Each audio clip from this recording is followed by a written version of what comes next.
Welcome to the savage world. This world is full of danger. I'm going to lead my tribe, gather resources, forge gear, weather the calamities, and take down raid bosses in all-out war. Where is this? I woke up, opened my eyes, lying on the ground. A clear blue sky, dense forest all around, vines running wild, mist hanging thick. I was lying in a clearing right in the middle of the woods. I propped myself up and sat. Only then did I realize a whole crowd of people lay sprawled around me. Everyone a girl from my class, all unconscious, their clothes thrown into disarray by whatever it was that had brought us across. My chest tightened. I scrambled up and turned my back, refusing to look at them. A moment ago, a flock of birds and beasts had startled up from the sky over the northern forest. Through the mist, I couldn't make out what. I was just an ordinary college student. I'd been sitting in homeroom. How was I suddenly in this godforsaken place? The people around me woke one after another. Everyone's first reaction was stunned confusion. Where are we? My head hurts so much. How did my clothes get this messed up? Where is this? It's so scary, I want to go home. One girl turned, saw me standing with my back to them, and shrieked, "Ah, there's a man." Don't panic, everyone, straighten your clothes first. Without turning around, I said evenly, "My back's turned, I'm not looking." A poised, intellectual beauty with an oval face, her own clothes more or less in order, walked unsteadily into the crowd. Everyone calmed down. Check each other first, see if anyone's missing. She was a bit older than the other girls, the counselor of our nursing class, the class where I was the only male. Bai Huan. Counting me, 36 in all. Everyone's here. Teacher Bai, where is this? I'm so scared. A girl started crying. Teacher Bai, you have to take our side. This whole thing is definitely Chun Ye's doing. He's the only man here, another girl wailed. Everyone clustered toward the counselor, eyeing me warily, the only man in the place. I gave a bitter laugh inside. They pinned the blame on me fast. Bai Huan turned her head, looking a little troubled. Chun Ye, what exactly is going on? How would I know? I spread my hands. Just then, a solemn, icy voice rang out in everyone's mind. Welcome to the savage world. Everyone on Blue Star will descend at random into the savage world, grouped by unit, class, organization, family, company, and so on, to form tribes, gather resources, survive together, and grow stronger and stronger. Each starting tribe is capped at 50 people, no age limit on participants. Neighboring tribes are at least 30 miles apart in a straight line. The mist around a tribe is dispelled. Everywhere else is wreathed in mist year-round. The mist is full of danger. Anyone entering it must return to the tribe before dark. After dark, the tribe must keep light burning. In the darkness lurks the unknown and mysterious. Never, ever enter the mist after dark. Never. Talents will be awakened for you shortly. Once talents awaken, you have 10 minutes to vote freely for a chieftain. A majority wins. Otherwise, the system assigns one at random. Electing a chieftain carries a bonus reward. The chieftain holds the tribe's core authority and shoulders the duty of its development. The tribe is your only sanctuary in this world. Build it, upgrade it. Fight with everything you have to survive. First entry into the world earns 1 starter pack. The voice vanished, and a wooden crate appeared on the ground out of nowhere. The place fell quiet a moment. At first, no one paid the crate any mind. They were all in a heated discussion. Did you hear that? This is incredible. Just like in a novel. Did we transmigrate? Sounds like a survival game. Talents are about to awaken? I'm kind of looking forward to it. I don't want a talent. I want to go home. The chieftain sounds important. How about letting Teacher Bai do it? Amid the chatter, the earlier panic actually faded, replaced by a thread of anticipation. They were all young. Their capacity to adapt was absurdly high, which was only normal. I was the only one who'd noticed that starter pack, and I walked over to the crate. A line of text floated above it. Wooden treasure chest. Randomly grants 1 to 3 common resources, not limited to food. Hurry, see what's inside. The class study rep, Wu Xiaoming, worked up the nerve to come closer, wanting a peek into the crate. I opened it. Inside was a wooden bow and 10 stone-tipped arrows. Not bad, this. I weighed it in my hand.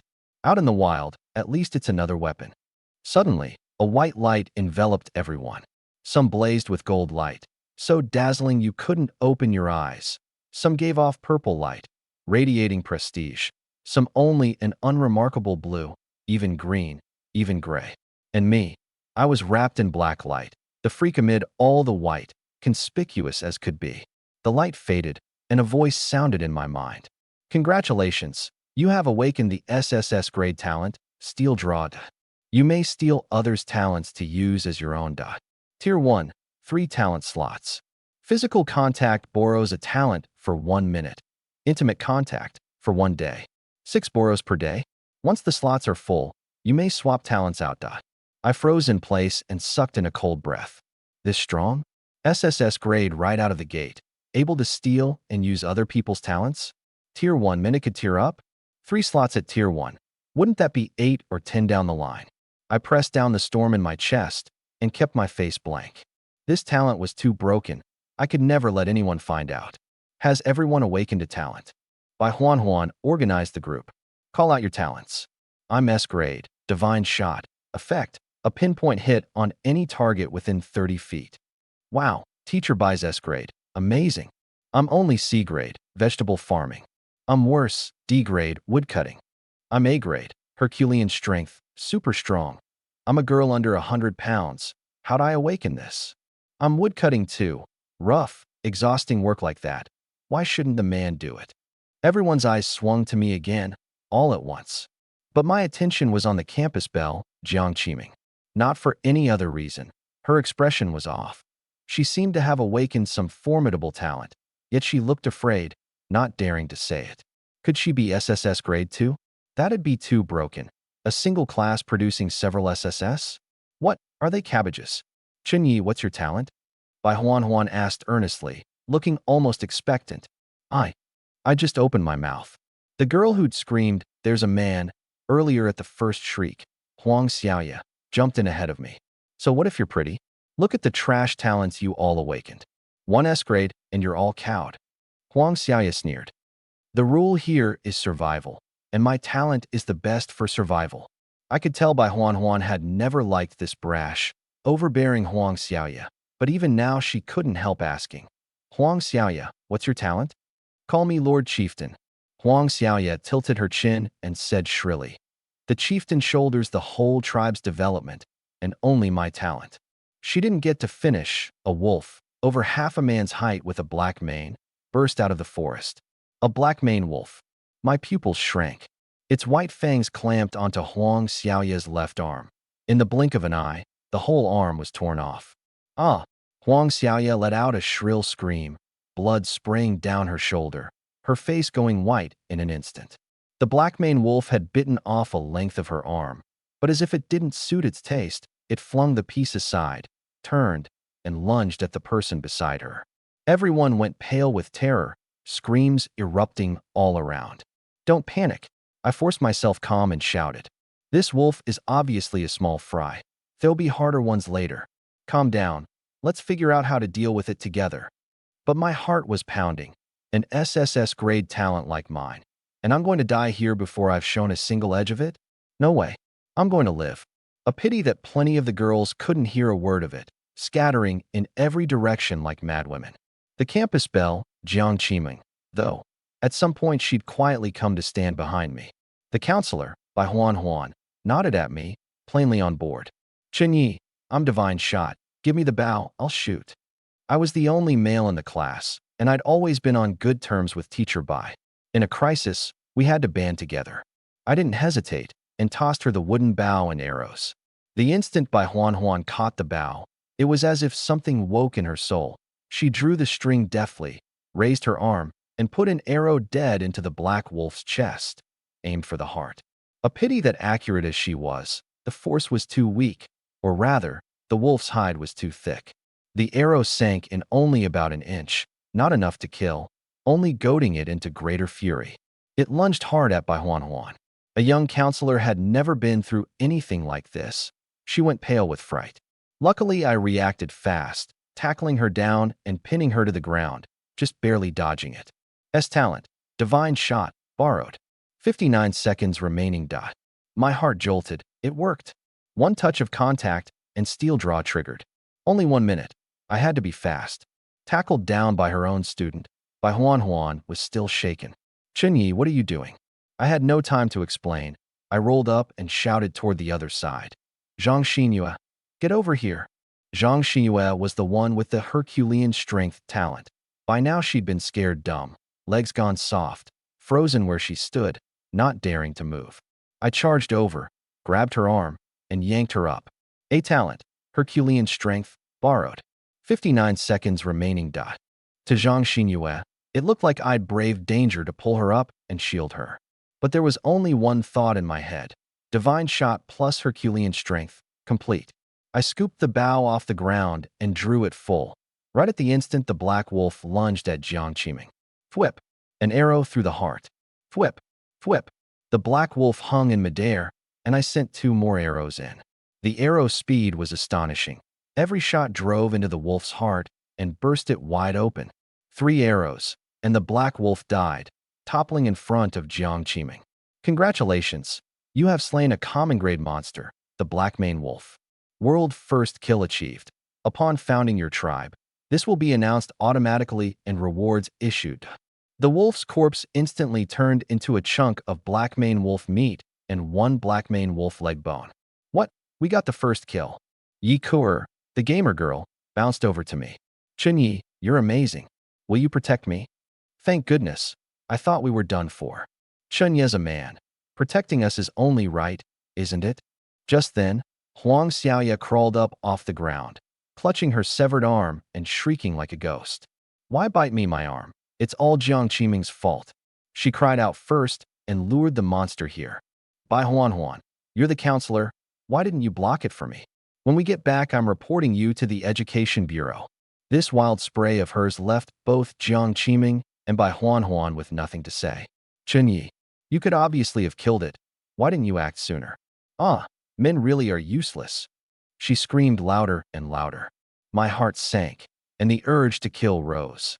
Not because she was cursing me, but because this endless ghostly shrieking would sooner or later draw more monsters.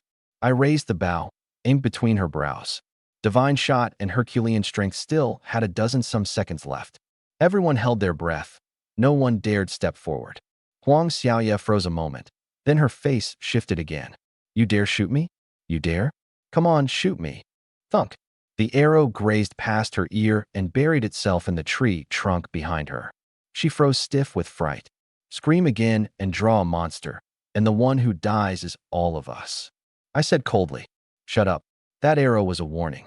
But in her panic, she actually tore her throat open screaming again, the sound carrying far into the forest.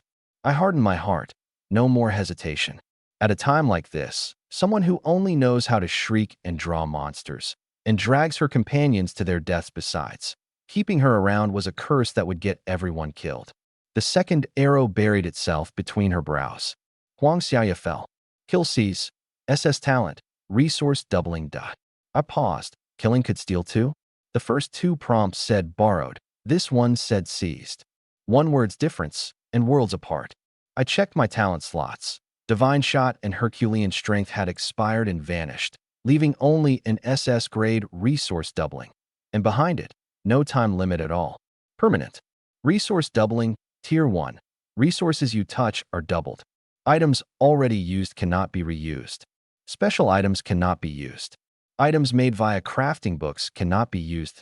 A fine survival talent indeed, and now it was mine. Over my shooting Huang Xiaoya dead. The other girls all gave me a wide berth. Only Jiang Qiming still stood silently behind me, seemingly not the least bit afraid. Chunyi, Yi Kuer said in a trembling voice. She lost an arm. She's crippled already. I said coldly. Worse, that ghostly shrieking of hers would draw every monster around. The black mane wolf was lured by her. You want to die along with her? Everyone fell silent. In a sense, I'd save them too, in a roundabout way. You all saw the danger just now. We have to band together. Let's pick a chieftain first. Bai Huan calmed down and took charge. A chieftain chosen by vote gets an extra pack, and unless they die, a chieftain can't be replaced. Discuss who should do it. Quite a few girls thought the counselor Bai Huan was the best fit. Others stayed silent. Only Jiang Qiming raised her hand. I vote for Chunyi. Jiang Qiming, are you all right? Speaking up for a man at a time like this? We're all girls. Why should we vote for a man? So-called campus belle. Nothing but a fancy pillow stuffed with straw. The snide girl didn't get to finish. Her voice cut off short. My arrow was already pointed between her brows. Sure, divine shot and Herculean strength had both expired, but it was plenty to scare her. I don't know why Miss Jiang voted for me, but she supports me, and I won't allow anyone to slander her. I said coldly, apologize. Don't and die. Sorry. The girl's legs went weak, and she dropped to her knees in fright. That's enough. Qingyi, we're all classmates. Don't push it to a break. Bai Huan stepped in to mediate, coming to stand beside me. The rules have changed now. It's not the way of civilized society anymore. The chieftain has to be the strongest, the most responsible person. Just now Chun Yi fought the black mane wolf bravely and shielded everyone. And from what I've known of him before, he's a responsible person. He's the strongest among us. I think it's most fitting for him to be chieftain. I vote for Chun Yi. Once Teacher Bai took the lead, the girls who'd meant to vote for her switched to me. Of the 35 present, I alone got 20 votes. The other 15 girls who hadn't voted stood clustered together, afraid of me as they were. The one at their head, Zhang Jimei, was menacing. I refused to accept this. Zhang Jimei, what are you doing? Bai Huan scolded, but her voice was too soft to hold anyone down. You've all got no backbone, just licking up to the strong. We've changed worlds, so why should we still let a man be chieftain? We won't accept it. Right, we won't. Jiang Qimeng, silent all this while, spoke up coldly. Don't accept it. Then leave. Just don't holler and draw monsters. Zhang Jimei shot her a scornful glare. You social climber, what right have you to lecture me? You. Jiang Qimeng went red in the face with anger. You really think I won't kill you? Without a word, I drew the bow and was stopped again, my arm caught by the soft-hearted Bai Huan. In that moment, she touched me on her own. I could have borrowed her divine shot, but I didn't. Steel draw was active by will. Not wanting to use it, I simply didn't. I don't want to cause a split. I lowered the bow. Zhang Jimei, if your views differ from ours, the worst case is we survive separately. Suits me fine. Sisters, come with me. We'll show this pack of simps that an all-female tribe can live just as well. Zhang Jimei led 15 people away, but they didn't dare go far, missed on all sides, so they could only stop at the edge of it. The group stood at a loss. Zhang Jimei said, what are you panicking for? Watch what they do, and we'll copy it. On my side, there were no more objections. 20 people passed unanimously. Congratulations on electing a chieftain. Please name your tribe. I stroked my chin. What to call it? This place was wreathed in mist on all sides, danger everywhere, and the tribe was the only sanctuary. I rather hoped it could become a stable place where everyone could go on living. Let's call it Paradise. Tribe name, Paradise. Chieftain, Chun Yi. Tribe established. Issuing rewards to land deed ×1. First kill of a common grade monster. Reward. Black iron treasure, chest ×1. Reward for actively electing a chieftain. Wooden treasure, chest ×1. Tribe founding reward. Wooden treasure, chest ×1. World broadcast. The Paradise tribe has achieved the first kill of a common grade wild monster. Reward. Black iron treasure, chest ×1. A cluster of light flashed before everyone, leaving 3 treasure chests and a stone slab, and conjuring up a thatched hut full of drafts, with a ring of stones holding a cold, dead campfire out front. Tier 1 thatched hut tribe. Shelters from wind and rain, cannot withstand external attack, holds at most 50 people. I picked up the most important thing, the stone slab, the land deed. On it was written, the land deed cannot be destroyed, please keep it safe. Through the deed, the chieftain may register tribe members, unlocking a communication stone for each. Land deed lets you chat by tribe in the regional or world channel and trade resources between tribes. Communication stone communicates only within the tribe or between friends. I opened the chat channels. For now, only the regional channel was unlocked, the world channel still locked. It showed tribes remaining in current region 9,983/10,000. 10,000 tribes to a region, and barely past the start. 17 tribes were already gone? Too brutal. Workhorse, LV.1. How'd you kill monsters this fast? I haven't even run into one yet.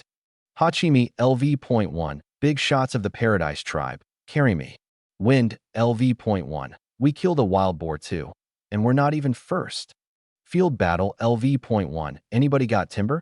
Spawned on a barren island. No trees. Plenty of food though. Trading food for timber. From the chatter I could tell, different groups got different starting locations with different resource leanings. Our spot had woods and wild monsters. Resources were on the rich side. We just hadn't found a water source yet. Come register your fingerprints. I'd figured the thing out and raised the land deed. Register, and you're in the Paradise tribe. I registered first. A round stone slab about 2 inches across appeared before me, carved with Paradise, Chunyi. Everyone registered in turn, each receiving a communication stone, then gathered around me, waiting for me to open the chests. First I opened the 2 wooden treasure chests. Thatch garment times 5 axe times 2 corn times 10. Wonderful, there's clothing. Several girls in disarrayed clothes wept for joy. But only 5 sets, not enough to go around. I ran my hand over each pile of supplies, triggering the SS grade resource doubling. The thatch garments became 10, the axes 4, the corn 20 ears. Everyone stared, dumbstruck at the magic trick maneuver. Chunyi, you're amazing. Yi Kuter clapped, bouncing with delight. My talent doubles resources. I said, there's enough clothing now. Everyone put it on first.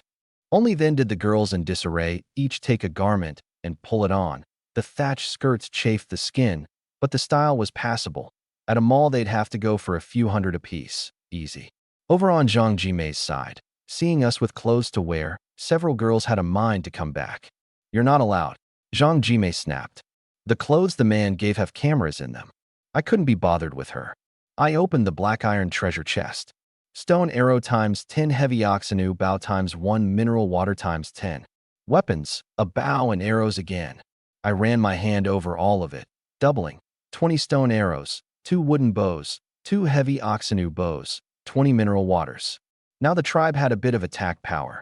Grr. Someone's stomach growled with hunger, eyes fixed on the food, swallowing, but no one dared touch it without the chieftain's say-so. 1 ear of corn each, 1 bottle of water per 2 people. Fill your bellies first. I ordered. The girls passed it out in order, some eating with tears streaming down. Thank goodness for Chunyi, or we'd have nothing to eat. I'll follow Chieftain Chunyi forever. Over on Zhang Jimei's side, watching us eat corn, their stomachs growling, she still talked tough. You're not allowed to go. The food the man gave is all drugged. And then, fiercely, hurry, find thatch. We'll build a bigger hut. I sat down inside the thatched hut. Drafty all over, better than nothing, I supposed. At least it blocked 70% of the cold wind. I'm announcing Paradise's rules. I swept my eyes over the group. First, no infighting, no cliques. Second, Paradise doesn't feed idlers. Good talent or bad, you contribute to the tribe to earn your place. Third, no hoarding supplies. Everything's handed over to me for unified distribution. Violators, Zhang Jimei, Huang Xiaoya. That's the fate that awaits you. Everyone's eyes swung in unison to that group at the mist's edge, possessing nothing, not even a thatched hut, and a chill ran through them. Only now did they belatedly grasp how important it was to back the right person. We'll all listen to you. Jiang Qiming nodded first. I found it a little strange, the usually aloof campus belle, so obedient today. The two of us had never had much to do with each other, never even said hello when we met. Why had she stood on my side this whole time? Could it be she'd liked me all along? Woodcutting talents, stand to the right. I gave the orders. With a rustle, 8 stepped out. Only 4 axes. Pair up. Go to the mist's edge west of the tribe and fell trees. Switch when you're tired. 1 chops, 1 hauls it back. How long do we chop for? Until dark. I sneered. Whoever cuts the most gets meat tonight. Until dark. Everyone glanced at the sky. It was barely past noon. D-grade talents. Having a chance to live at all is already lucky. My tone was cold to the point of temperatureless. The woodcutting classmates gritted their teeth, took the axes, and left. The rest let out a breath of relief. At least it wasn't them chopping trees all day. The rest of you, call out your talents and their uses, one by one. I'm C-grade, vegetable farming, can grow vegetables better than ordinary folks. Stand right. Next, I'm mine. Right? Next. Soon another 7 life talents below B grade were filtered out. Don't you idle either. Team up. Go into the jungle for food and useful supplies. Bring them back. Work until dark. I looked at them. Don't go slacking off on me. This job sounded easier than chopping trees. No one complained. Inside the thatched hut, 5 remained. Me, Jiang Qiming, Bai Huan Huan, Zhang Xinyue, Yi Kuer. All talents A grade and above. Yi Kuer was S grade tailor. She could dismantle armor of the same type to fuse, reshape, and resize it, fitting it to the wearer and boosting its effect. Limited to wearables. With no armor on hand for now, she had no use for the moment. But she was strategic talent, not someone to send off for grunt work. What surprised me was that Jiang Qiming's talent turned out to be the SS grade divination, able to predict fortune and divine events. No wonder her expression had been off earlier and she hadn't dared speak up. Right now, I'm the only attack talent in our tribe. What's our plan for development going forward? Bai Huanhuan asked. Jiang Qiming, divine an event first, let's see. I said. Jiang Qiming closed her eyes, pressed her palms together, and a brilliant purple light bloomed at her brow. The light scattered, revealing a card. 1-star event. A little over half a mile to the north lies a stream. Its water cleared. It's a water source. Bai Huanhuan exclaimed in delight. The drinking water problem solved. Once read, the card burned itself up automatically. Jiang Qiming went pale and nearly couldn't keep her feet. I caught her quick. You all right? I'm fine. Glad I can do something for everyone. I've only got tier 1 divination. I can divine 1 event and predict fortune once a day. Can you read the fortune for us going to find the water source? Jiang Qiming pressed her palms together and predicted again. Minor fortune. The road's safe. No mishaps. Minor fortune's not bad. I started doling out jobs. Teacher Bai, take a heavy oxenu bow and 10 arrows. Go supervise the woodcutting area and protect them. Zhang Xinyue, Yi Kuer, stay and hold the tribe. Jiang Qiming and I will go find the water source. If anything comes up you can't handle, use the stone slab to reach me. Keep yourselves safe. I took a heavy oxenu bow, 20 arrows, and empty bottles, and set out. Divine shot was gone, but as a grown man, close-range archery was passable. As for killing Bai Huanhuan to permanently seize divine shot, the thought never crossed my mind. She'd always been on good terms with me. A tribe with 2 divine shots beat 1, so I'd just find a way to make our relationship better. We entered the mist. Visibility dropped, and Jiang Qiming instinctively edged closer to me. Silence all around, I walked ahead. This stretch went smoothly, no danger, and we reached the stream without trouble. Jiang Qiming was thirsty. She went up and cupped 2 mouthfuls to drink. I haven't even had any, and you're drinking first. I tossed off the joke, and she froze in place. True enough, the setting had changed. Now everything bowed to strength, and the tribe bowed to its chieftain. Sorry. The moment she said it, I rubbed her head like a big brother. Just joking, Lady Diviner. Help yourself. Jiang Qiming seemed to catch a touch of doting in my tone. Why were you so unwavering in voting for me as chieftain first? I suddenly asked. Jiang Qiming was silent a moment before speaking flatly. Because you're strong. In this world, only by following the strong do you survive. She paused, looking at me. And besides, I think your talent isn't as simple as just resource doubling. Oh, my interest piqued. I demonstrated it in front of everyone. What makes you think so? Because resource doubling is very likely Huang Xiaoya's talent. My eyes turned sharp. This woman was too perceptive. Before she died, Huang Xiaoya said her talent was best for survival. I don't know exactly what it was, but in our tribe right now, that talent really is the best for survival.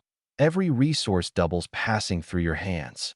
Jiang Qiming went on, unhurried. But the instant you shot the black mane wolf, 3 arrows in a row driving into the same spot, I felt you had divine shot too. How could one person have 2 talents at once? So I was very curious. What exactly is your talent? Can you tell me? I smiled. Beljiang really is clever. I just went ahead and told her about the SSS grade steel draw and admitted I'd killed Huang Xiaoya and permanently seized her talent. Jiang Qiming's eyes went wide. She'd never imagined my talent was SSS, the highest grade. And by what I'd said, Killing 3 people would give me 3 talents at once. Then, will you kill me and teacher Bai to seize our talents? She asked the question she feared most. No. I shook my head.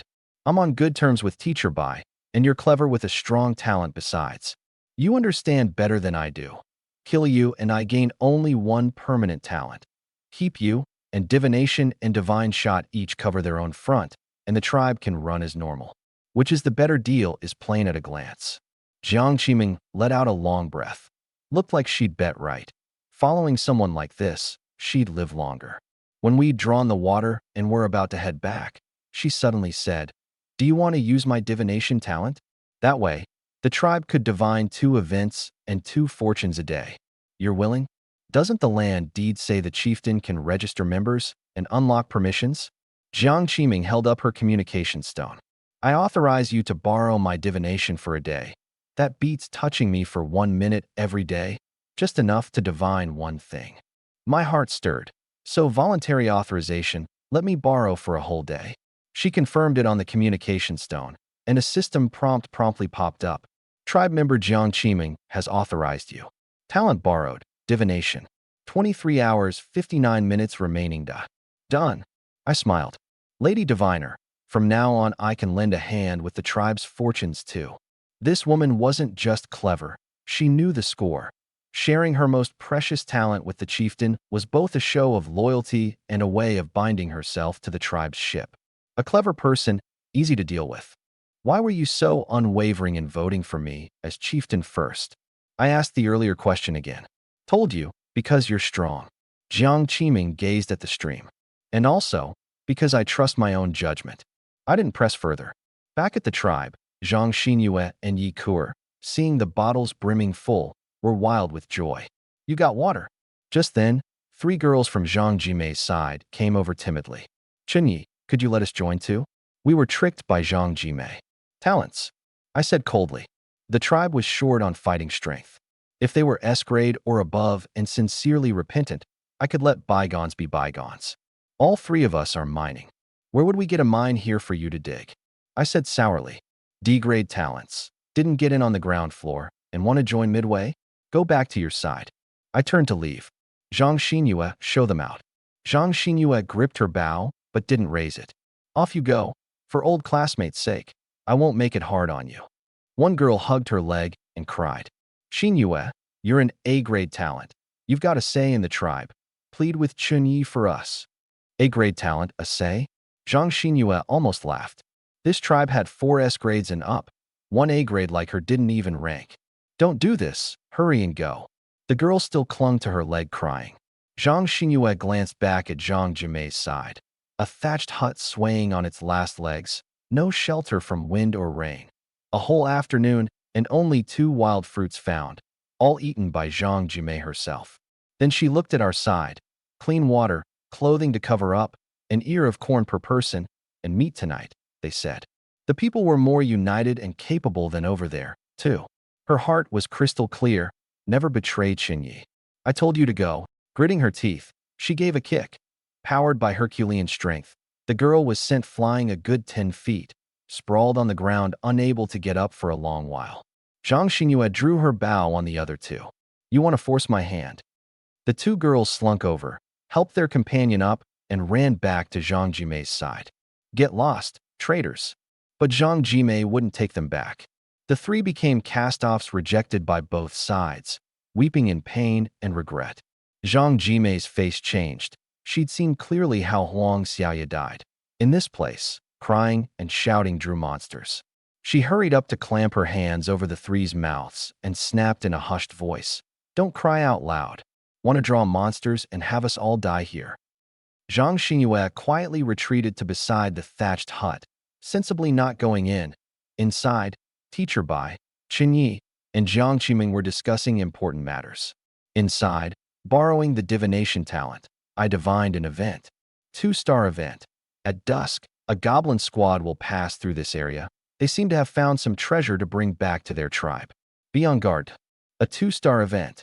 Jiang Qiming exclaimed in delight.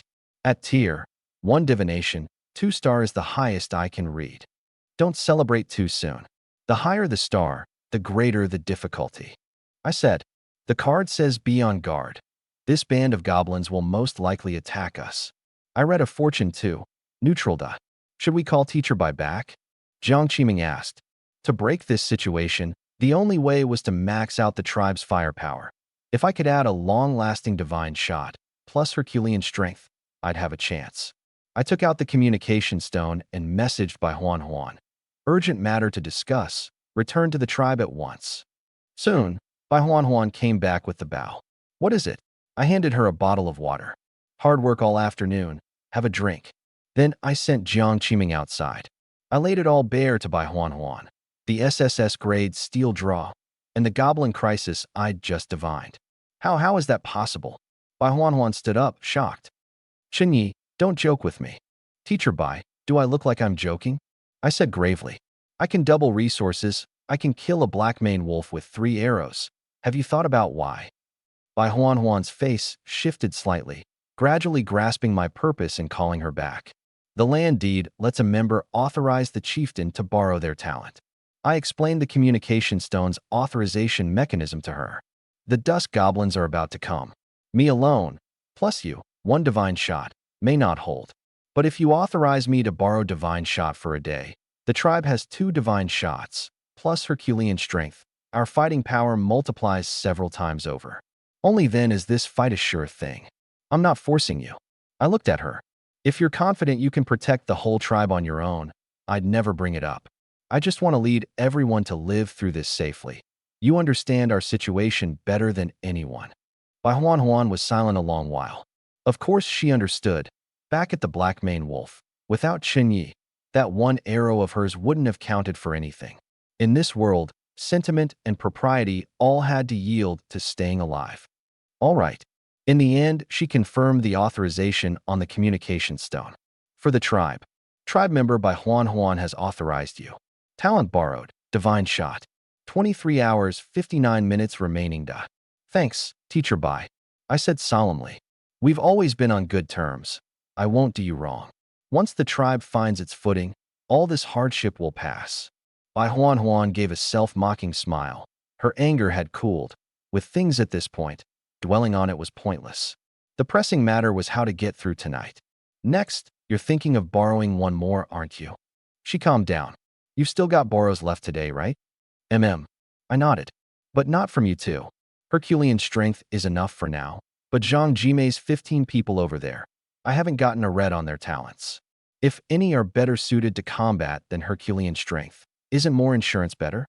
Bai Huan Huan shot me a glance. You think they'll authorize you? If they won't authorize me, I've got other methods. My tone turned cold. If any are stubborn to the bitter end and turn around to harm the tribe besides, then don't blame me for seizing instead of borrowing. Bai Huan Huan paused, not expecting me to say something so cold. But on second thought, this world was perilous and unpredictable. Following a calm, powerful chieftain might not be a bad fortune. A while still before dark, Bai Huan Huan went back to protect the others. With no combat ability, Jiang Qiming stayed with me the whole time tallying supplies. The woodcutting crew was highly efficient. Already 323 units of timber felled, that western patch of woods nearly bald. The scavenging crew had a rich haul too. 22 red berries, 3 white spirit fruits, 30 units of building stone, and a wooden treasure chest. I triggered resource doubling, 646 timber, 44 red berries, 60 building stone. The chest and the white spirit fruits couldn't be doubled. Looks like the mist has monsters, but it's also full of chests and resources. Jiang Qiming held the land deed, and we scrolled the regional and world channels together. White Cloud, LV.1. We found a bronze chest in the mist, opened it for loads of food and a knife, sweet. Hachimi, LV.1. Someone in our tribe picked up a white glowing fruit called white spirit fruit, excellent quality. I ate it and felt my A-grade talent about to break through, but why can't I break to tier 2 no matter what? Workhorse, LV.1, excellent quality stuff? Any more? We'll buy at a high price. Jiang Qiming and I looked at the 3 white spirit fruits at the same time. White spirit fruit, excellent. A white fruit that grows in the jungle under exacting conditions, holding a measure of spiritual energy. Looks like eating it boosts your talent. I picked one up and bit in. Crisp, melting on the tongue. My talent stirred faintly, and my physique seemed to change too. I ate another, feeling stronger, yet feeling there was still more room. Looking at the last one, I hesitated. You eat it. Jiang Qiming handed me the fruit. You growing stronger benefits everyone more. I didn't put on airs and swallowed it in one go. 3 eaten, my talent seemed about to break through some shackle, yet never could, as if short by that last little bit. Any improvement? Jiang Qiming asked eagerly. It really does boost it, but I'm still tier 1. Feels like something's got me stuck, can't break through. How can that be? Jiang Qiming thought it over. Could it have to do with the tribe's level? The tribe's level capping its members' talent ceiling. My eyes lit up. What a brain. Very possibly. My feeling is, level up the tribe, and I might break through to tier 2. I paused. It's just that SSS grade needs more spirit energy food to advance. An A grade breaks through on 1 fruit. I ate 3 and only stirred a little. It's fine, it's SSS grade after all. Jiang Qiming smiled. Take it slow. With a partner who catches on at a single hint, things really were worry-free. I checked the tribe info. Tribe, Paradise level, tier, 1 thatched hut members, 2050th score, 689. Upgrade requirements, 200 timber, 100 building stone, 50 hemp rope. Timber's enough, stone's short, and not a single hemp rope. I'll check the regional channel, see if anyone's selling hemp rope and stone, trade with our resources. Jiang Qiming flipped open the channel. Cultivation LV.1. Anybody got timber? We don't have a single one. Fell into a mine pit. It's all damn building stone. Jiang Qiming's eyes lit up. Our spot had the most timber and water. She quickly demed the cultivation tribe. We've got spare timber. Trade for your stone. It's a big shot of paradise. Sure. 1 timber for 1 stone. Not daring to decide on her own, Jiang Qiming looked to me. The rules said, keep light burning at night. Great terror in the dark. At this stage, timber's the most precious thing. I said leisurely. Trading precious timber for unprecious stone, 1 for 1, is a loss. Jiang Qiming caught on. Paradise LV.1. Timber's far more important than stone. Light's needed at night. 1 timber for 3 stone. 3. Even I was startled. You're cutthroat. Didn't he fall into a mine pit? Stones everywhere for him. We didn't fall into a lumber yard. Jiang Qiming huffed. 3's worth it. The other side hesitated half a minute, then actually agreed. Cultivation LV.1, but we want to trade for 200 units of timber. 200. I was taken aback. Sit down. Jiang Qiming wrestled me back into place. It's a lot, but don't forget your talent. 200 timber for 600 stone. You double it, 1,200 stone. Then we take the stone and trade others for timber, 4 stone for 1 timber, 800 stone for 400 timber, and we've still got 400 stone left in hand. Hearing it, I grinned. Brilliant. In the end, by Jiang Qiming's reckoning, this back and forth netted us 600 extra stone. I triggered resource doubling, 1,200. The tribe's open ground was piled to bursting. Cultivation LV.1. Big shot of paradise is generous. Let's trade lots more. These 600 stone took us nearly all afternoon to dig. Not easy. Paradise LV.1. Same here. Chopped all afternoon for just 300 some timber. And we've got to keep chopping. Not easy either. Yi Kuer and Zhang Xinyue stared at the stone heaped all over the ground and fell silent. The chieftain's methods were simply out of this world. Over on Zhang Jimei's side, they'd finally rigged up a ramshackle, tumble-down shed. With no axes, all their timber was scavenged, scattered bits adding up to a mere 27 units. Chieftain, how'd they get so much extra stone over there? Grr. Zhang Jimei's stomach growled with hunger, but her mouth stayed defiant. Can you eat stone? What's the use? Hurry and find food. The few girls who'd been driven back silently wept. If I'd known, I wouldn't have listened to her. They've got clean water, clothes, corn over there, and us. Yang Li and the others went over just now, got driven out, and now they're vagrants. No tribe wants them. What do we do then? By now plenty of tribes had figured out that keep light at night rule, all agreeing timber was a crucial resource. Basically no one was willing to trade timber away. Paradise LV.1, 4 stone for 1 timber, minimum 200 timber per trade. The instant Jiang Qiming sent it, the channel erupted. Hachimi LV.1. Is the Big Shot of Paradise serious? Warwolf LV.1. Tempting, but timber really is important. Who knows how much we'll have to burn at night? Soon, a tribe called Sleepy Doggo Dmed. Big Shot. We'll trade. The trade went through. I triggered resource doubling. The timber on the ground turned back into 400 units. The tribe's little patch of space nearly out of room.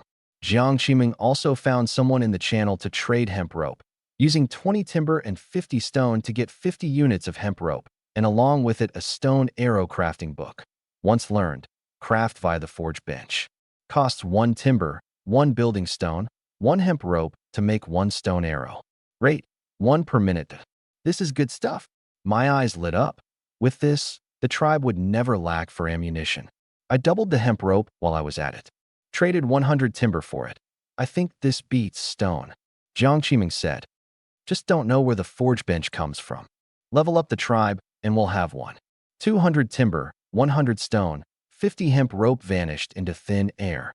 The whole tribe was bathed in white light, dazzling enough to blind. The light scattered, and the thatched hut was gone. In its place, 5 small cabins of round logs and planks, each with a stone foundation laid beneath it, ringing a larger stone-built fire pit.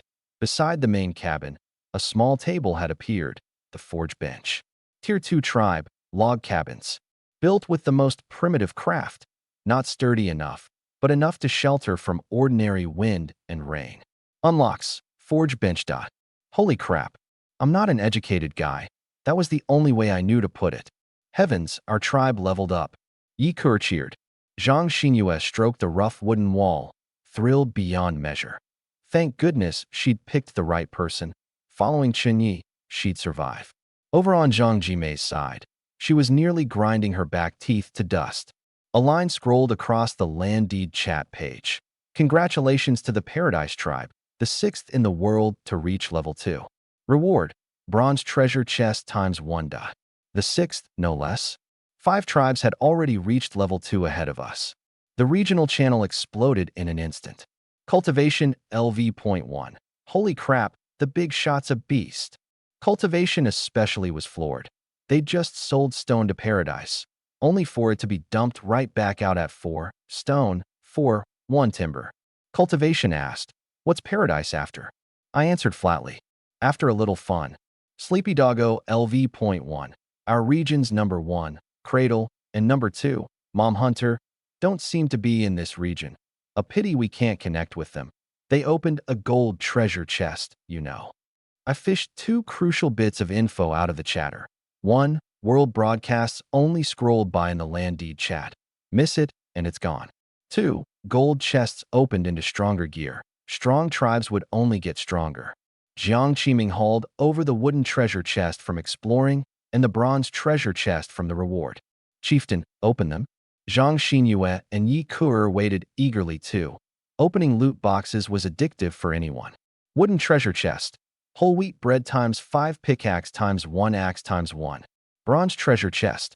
Bronze dagger times 1 rice seeds times 10 10-pound cotton quilt times 2. Resource doubling. The 3 girls covered their mouths in delight, not daring to cheer too loud. Chieftain, can I have a cotton quilt? Jiang Qiming looked at the quilts, showing a rare flicker of longing. She was a person short on security. Back when she awakened SS-grade divination, she hadn't dared speak up, afraid of drawing envy and inviting trouble. Only now that the 2 groups had split and she'd come to trust me did she dare announce her talent. To sleep wrapped in a quilt with peace of mind was a real, solid comfort to her. Take it. I handed her a cotton quilt. With all the strategizing you've done, what's a little thing like this? Jiang Qiming hugged the quilt, froze a moment, then curved her lips. Thank you, Chieftain. A batch of the timber-hauling classmates came back, saw the tribe transformed, stone and timber heaped everywhere, and gaped. Mother of mine, is this our tribe? Black light flashed across my whole body, gone in an instant. The tribe had broken through to level 2, and my stuck talent broke its shackles along with it, rising to Tier 2. Tier 2 SSS grade steel draw for talent slots. 8 steals per day. Physical contact borrows for 3 minutes. Authorized borrow lasts 3 days. With steel draw at Tier 2, The SS grade I resource doubling in the slot tiered up along with the main talent. Tier 2 SS grade I resource doubling multiplies by 2.5 times. Fractions below 1 unit rounded down. Sure enough, SSS grade 8 more resources, but the returns were huge. My talent broke through to Tier 2. Resources double at 2.5 times now. Hearing it, the tribe's girls cheered. Mighty chieftain. Follow the chieftain and we'll live. Over on Zhang Jimei's side, a few more girls came over in a group. Chunyi, we were wrong. Can you let us join? I can chop trees. I chop fast, please. Zhang Xinyue was the first to step up, gripping her bow. I said no. Who was it that looked down on the chieftain back then? The other Paradise girls backed her up. Jiang Qiming stood beside me, expression calm. She knew me too well. To a man who'd kill even Huang Xiaoya the moment he said so. This bit of pleading stirred not a single ripple. Got your eye on someone? She teased. Just their talents. I smiled. That 2-star event at dusk. I've got to round out my fighting strength. I stepped to the front. Call out your talents, one by one. The group of girls paused, thinking their chance had come, and jostled to speak. I'm D-grade woodcutting, can do 2 people's work. I'm B-grade cooking. The food I make speeds stamina recovery and helps you sleep better. I'm D-grade mining, can chop trees too. I'll do anything. Someone dropped straight to her knees. I'm A-grade heat up, can heat things to boiling, over 200 degrees.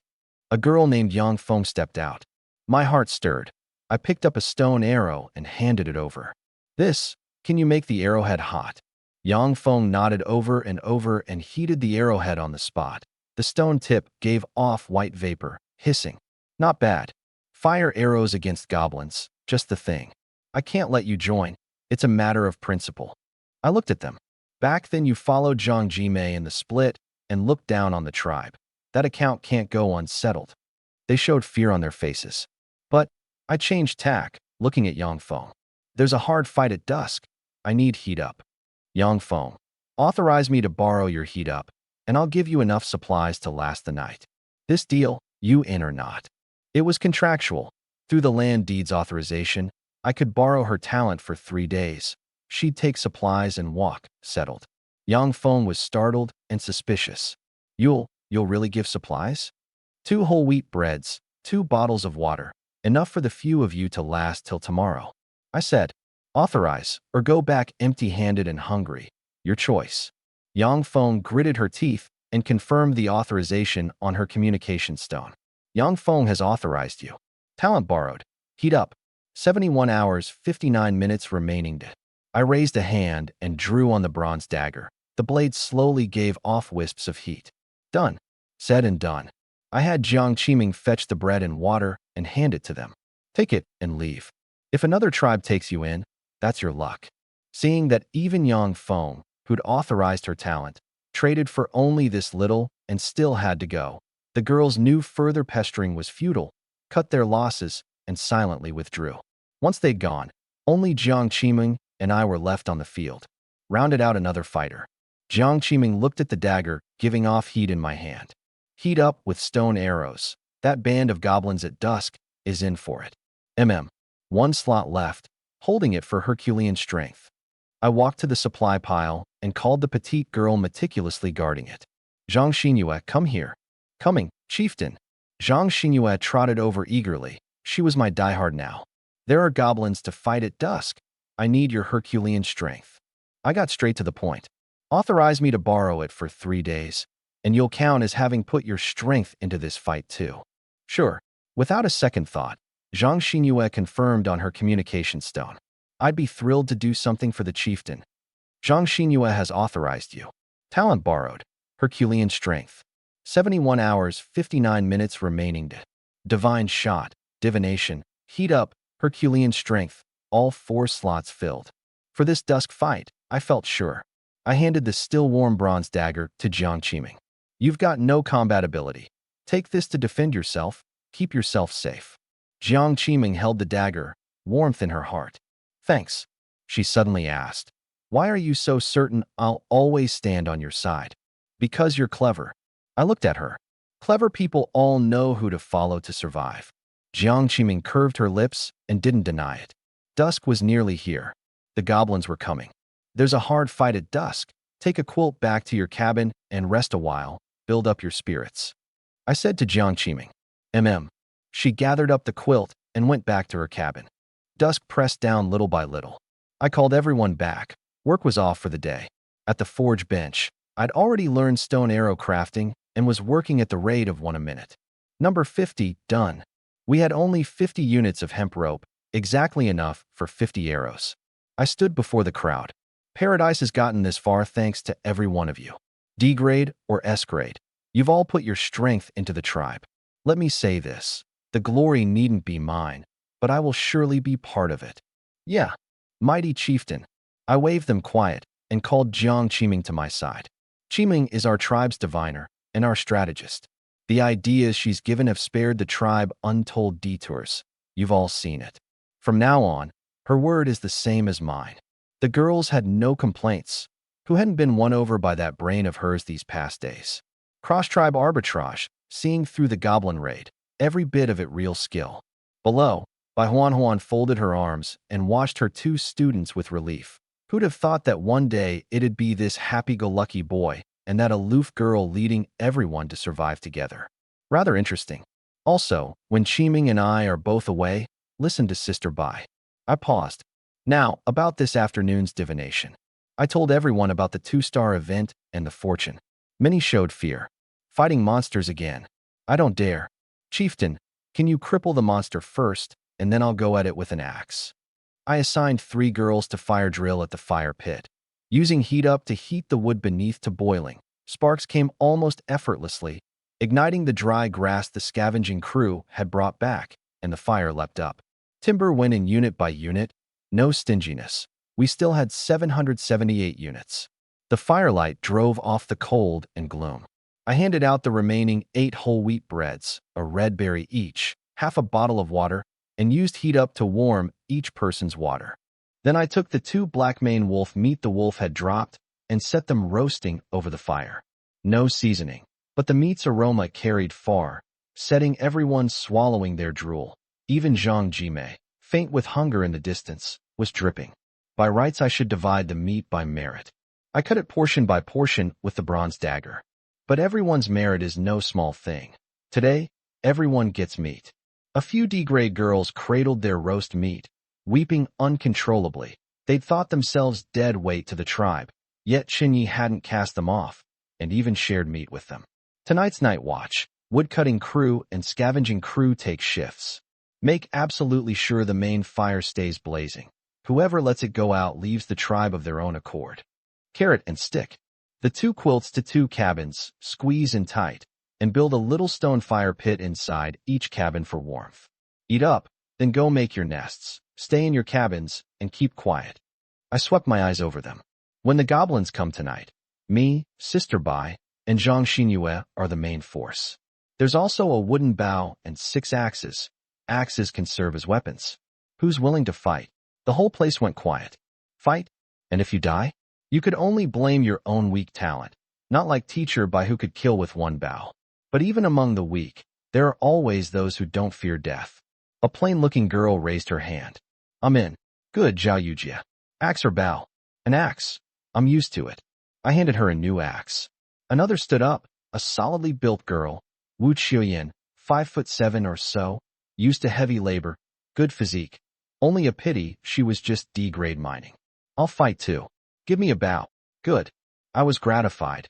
Even among ordinary folk there was such nerve, daring to step up in the face of danger. 5 is enough. More would just get in the way. Zhao Yujia, Wu Qiuyan, do your best to live through tonight. From tomorrow, you 2 are captains of the woodcutting crew and the scavenging crew. Thank you, chieftain. The other girls felt no envy. A captain got perks, but those were won with one's life. Everyone ate big mouthfuls of meat, when suddenly a few girls cried out. My talent seemed to stir a bit. This meat boosts talents. I'd eaten meat too, but felt nothing obvious. Savoring carefully, there was that faintest trace. I looked at Jiang Qiming and Bai Huan. Jiang Qiming, a little, extremely slight. Bai Huan, just a tiny bit for me too. It should depend on talent quality. I'm used. The higher the quality, the more energy needed to level up, so my several S grades. I got the short end. The surroundings dimmed a bit more. 2 more hours, and it'd be plunged into total darkness.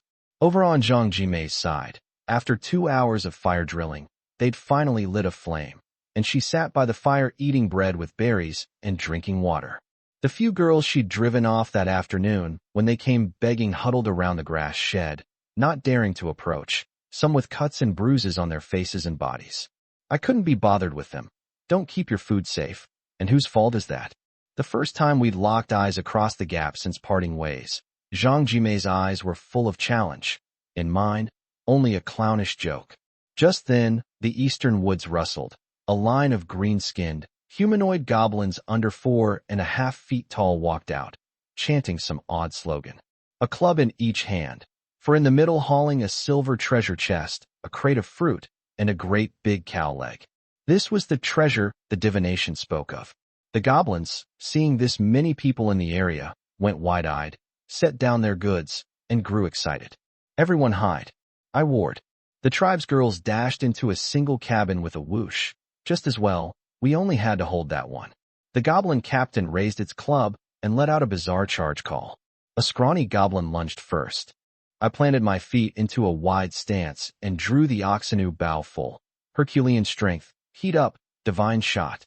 An arrow carrying boiling, 200-degree heat buried itself in the lead goblin's head, tearing out a spray of blood, and with momentum to spare shot straight for the captain.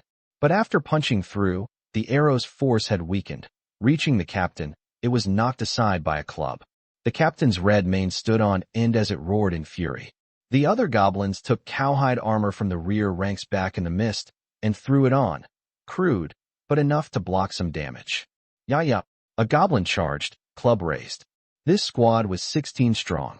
Most lunged at Paradise, a few at Zhang Jimei's side. Zhang Xinyue, strong as she was, snatched up a dead goblin's club to use as a weapon and stood at the front. Clang. She and a goblin traded blows, the clubs cracking together crisply. This thing works pretty well.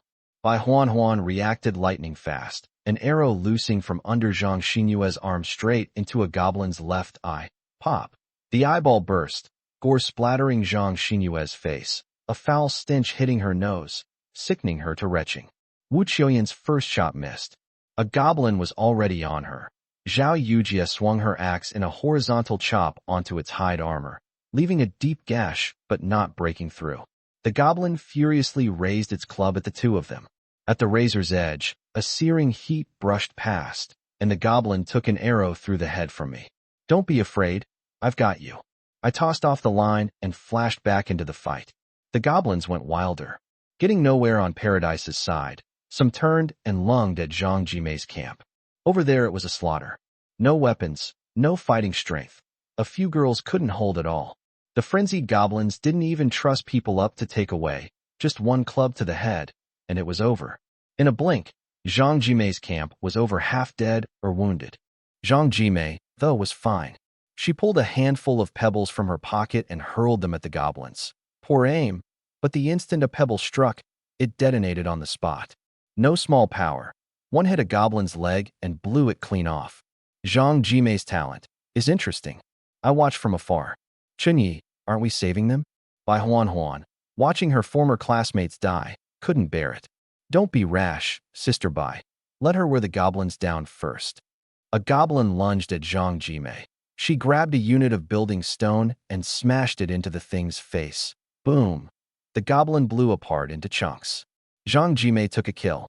You pack of trash, come help me, she shouted. But the girls around her had long since fallen sprawled across the ground of her camp. Only she was left. She suddenly went mad, whirling to hurl pebbles at our side. All of you die? A bunch who stood by and watched us die. I hadn't expected this turn at all. Instead of fighting the goblins, she came at us. Take cover. A sky full of pebbles came flying.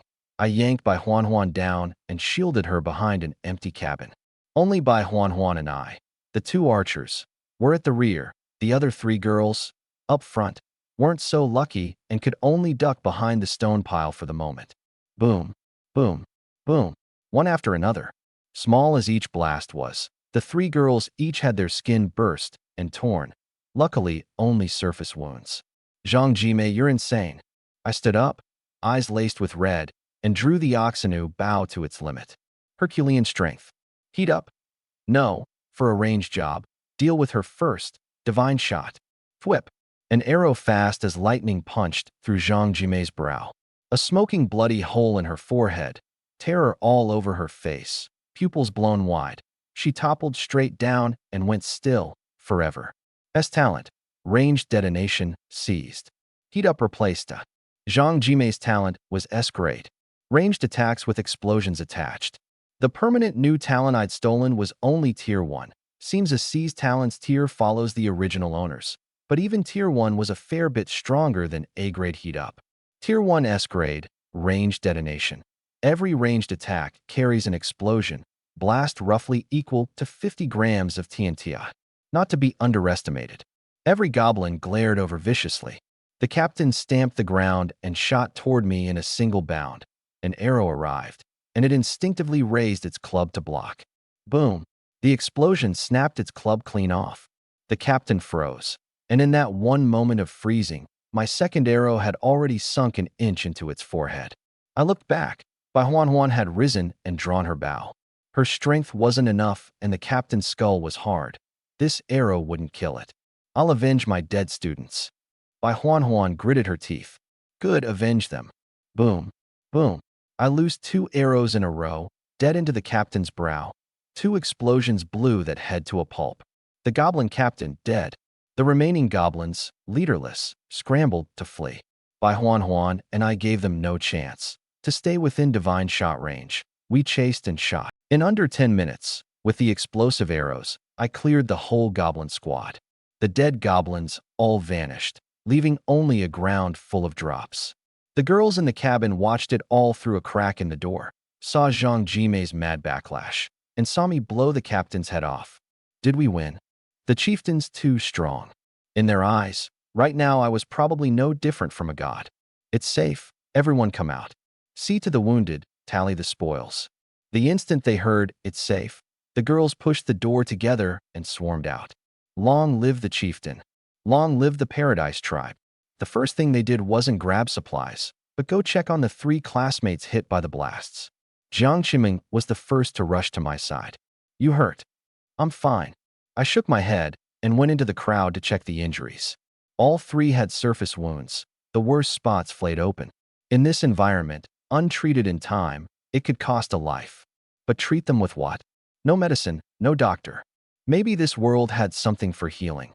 Once we'd tallied supplies, I'd ask in the regional channel. Having soothed the 3, the rest of the classmates went to collect the goblins' drops. Seeing their former classmates' corpses sprawled on the ground, some with twisted faces, some a mangled mess of flesh, the girls retched all around.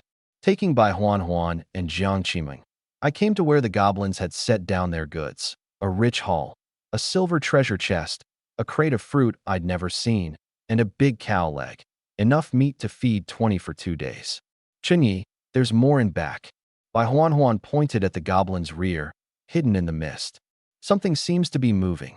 I went on guard at once and looked up at the sky, not yet fully dark. Gazing into the depths of the mist, that warning floated back to mind. Never, ever enter the mist after dark. I was torn. I wanted those goods, but feared the dark mist.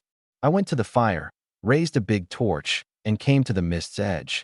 The firelight drove off some of the dark. The goblin column wasn't long, its tail right at the fog's rim.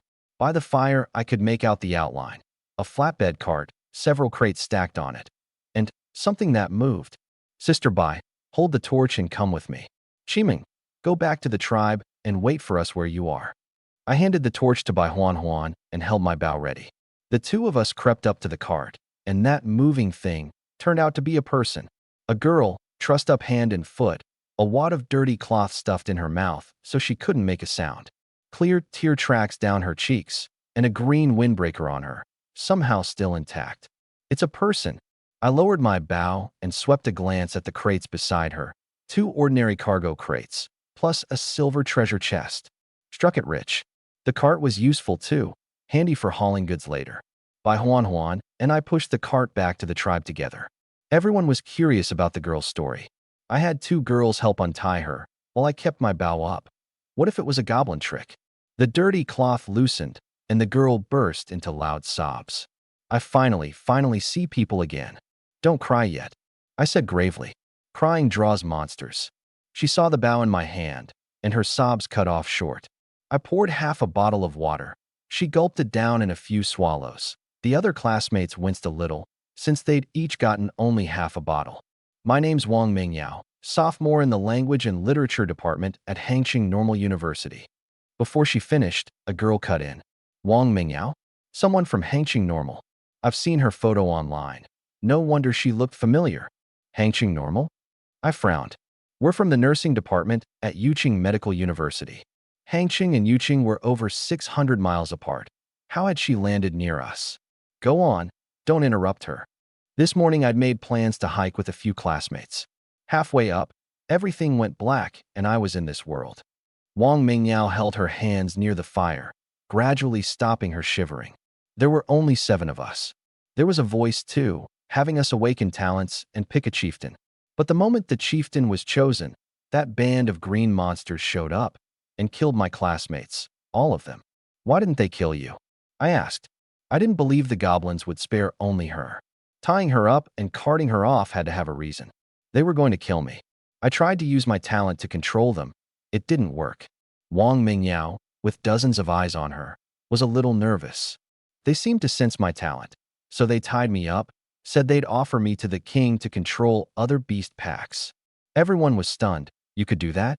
You can understand goblin speech? What's your talent? As I asked, I grabbed her hand. SS grade talent. All spirits, special.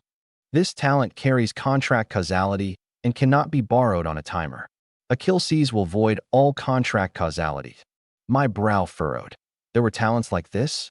On second thought, it made sense. If all spirits had contracted some fierce beast, and I borrowed it for a day on a timer, then time ran out without renewal, whose beast was it? Would it backlash on the master? What steel draw red matched what she said?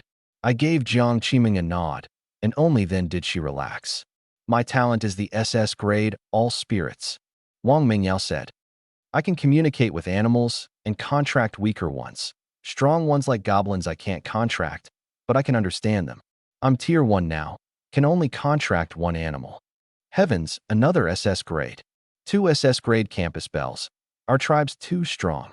Wang Mingyao tilted her head and glanced at Jiang Qiming beside me, and noticed she was the cleanest of the whole crowd. Everyone else had wood shavings, dust, or grass leaves on their faces and clothes. Only Jiang Qiming had none. Wang Mingyao's heart drummed. This one must be the most important person in the tribe. An outsider barging in like her. Would they tolerate her? As for me, I was grinning inside. What good luck! The tribe had gained another fierce hand. An SS grade all spirits who could understand and contract wild beasts was a scout and beast tamer rolled into one. Immensely useful. Will you join the Paradise tribe? I asked. Wang Mingyao nodded hard in delighted surprise. She'd given up hope. Yet not only had she met people, this group had wiped out the goblin squad. Joining them, at least her life was saved for now. I took out the land deed and registered her fingerprint. Welcome to Paradise. Learning she was SS grade, the girls all warmed to her. A talent like all spirits, the tribe would rely on it going forward to explore the mist and find prey. The sky was about to go fully dark, the fire blazing. A dozen some classmates heaped the spoils in one spot. Cowhide armor times 15 fine, beef cattle hide armor times 1 goblin club times 12 silver treasure, chest times 2 red tree fruit times 165 fine, beef cattle leg times 1 wooden cart times 1. I put on a resource doubling show right there, 2.5 times. The others were long used to it.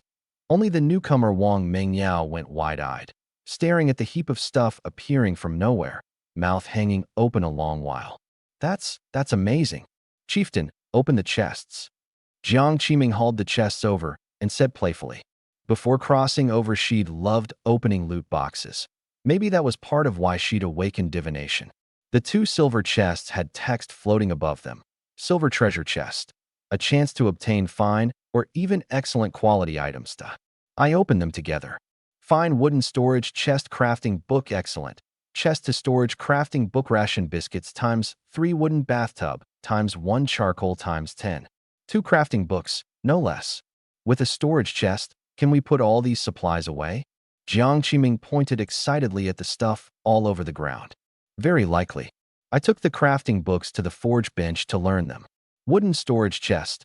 Costs 50 timber, 4 hours to make one. 3 slots. Each slot stacks, up to 100 units per slot. Chest to storage. Consumes 1 chest, 12 hours to make. Converts an empty chest into the corresponding storage chest. Good stuff. I wanted to make a wooden storage chest right away, but Jiang Qiming stopped me. The forge bench can only make one thing at a time. It's nearly dark. 4 hours is too long. Better to use a silver chest to make a silver storage chest, and it'll be about done when we wake tomorrow. I nodded, set an empty silver chest on the forge bench, and chose chest to storage. The chest was wrapped in a light cluster, melding into the forge bench, and a countdown began. 11 hours, 59 minutes, and 58 seconds. No one ate their fill tonight. Now we've got wild fruit and beef, so dig in. I came back to the fire and said grandly, "A victory feast, and a welcome to our new member, Mengyao." Hearing me call her Mengyao, Wang Mengyao paused. A few words in, and they were treating her as one of their own? That bit of unease in her heart eased a little. The girls were excited, though. "Thank you, chieftain. The chieftain saved our lives today, and shared meat with us D-grade talents. Never treated us as dead weight. A chieftain like this, you couldn't find one with a lantern." I smiled and didn't take up the flattery. Jiang Qiming murmured in my ear, "Look at you showing off, 20-some mouths. Can you afford to feed them?" "I can afford it," I murmured back. "With a strategist like you and Mingyao's all spirits, this tribe will only get bigger." Jiang Qiming curved her lips and said no more. The looted red tree fruit was juicy, faintly sweet, excellent for thirst. Everyone ate and drank their fill, and the darkness closed completely around the tribe. Apart from the few cabins glowing by the fire, elsewhere you couldn't see your hand before your face. In that darkness, something seemed to lurk, terrible and mysterious. My chest tightened faintly. I assigned 2 girls to keep night watch by the fire, and warned them over and over, "No matter what you hear or see, never leave the fire, never enter the mist." The others retreated into the cabins. Wang Mingyao squeezed into cabin 2 with everyone. 10 people couldn't all fit under one quilt. The few on the edges had none. But everyone pressed close together for warmth. She was new, knew no one. They'd all said welcome, but apart from giving names, there wasn't much else. A day of upheaval had left everyone exhausted, and a few of the easygoing ones were already asleep. Wang Mingyao couldn't sleep, and quietly sat by the little charcoal heap in the cabin, warming herself and feeding the others fire with wood. She thought of the daytime massacre, of being bound on the cart. Sure, her life was over. And now she sat in a wind-sheltered cabin, surrounded by a group of strangers who'd nonetheless taken her in. Her nose stung, and she forced the tears back down. Buzz, buzz, the communication stone on her stirred. "Jiang Qiming awake? Tomorrow morning the chieftain's taking people to scout the mist. Your all spirits can hear beasts and scout, so he'd like to ask you to be the guide. Rest early, build up your spirits, da."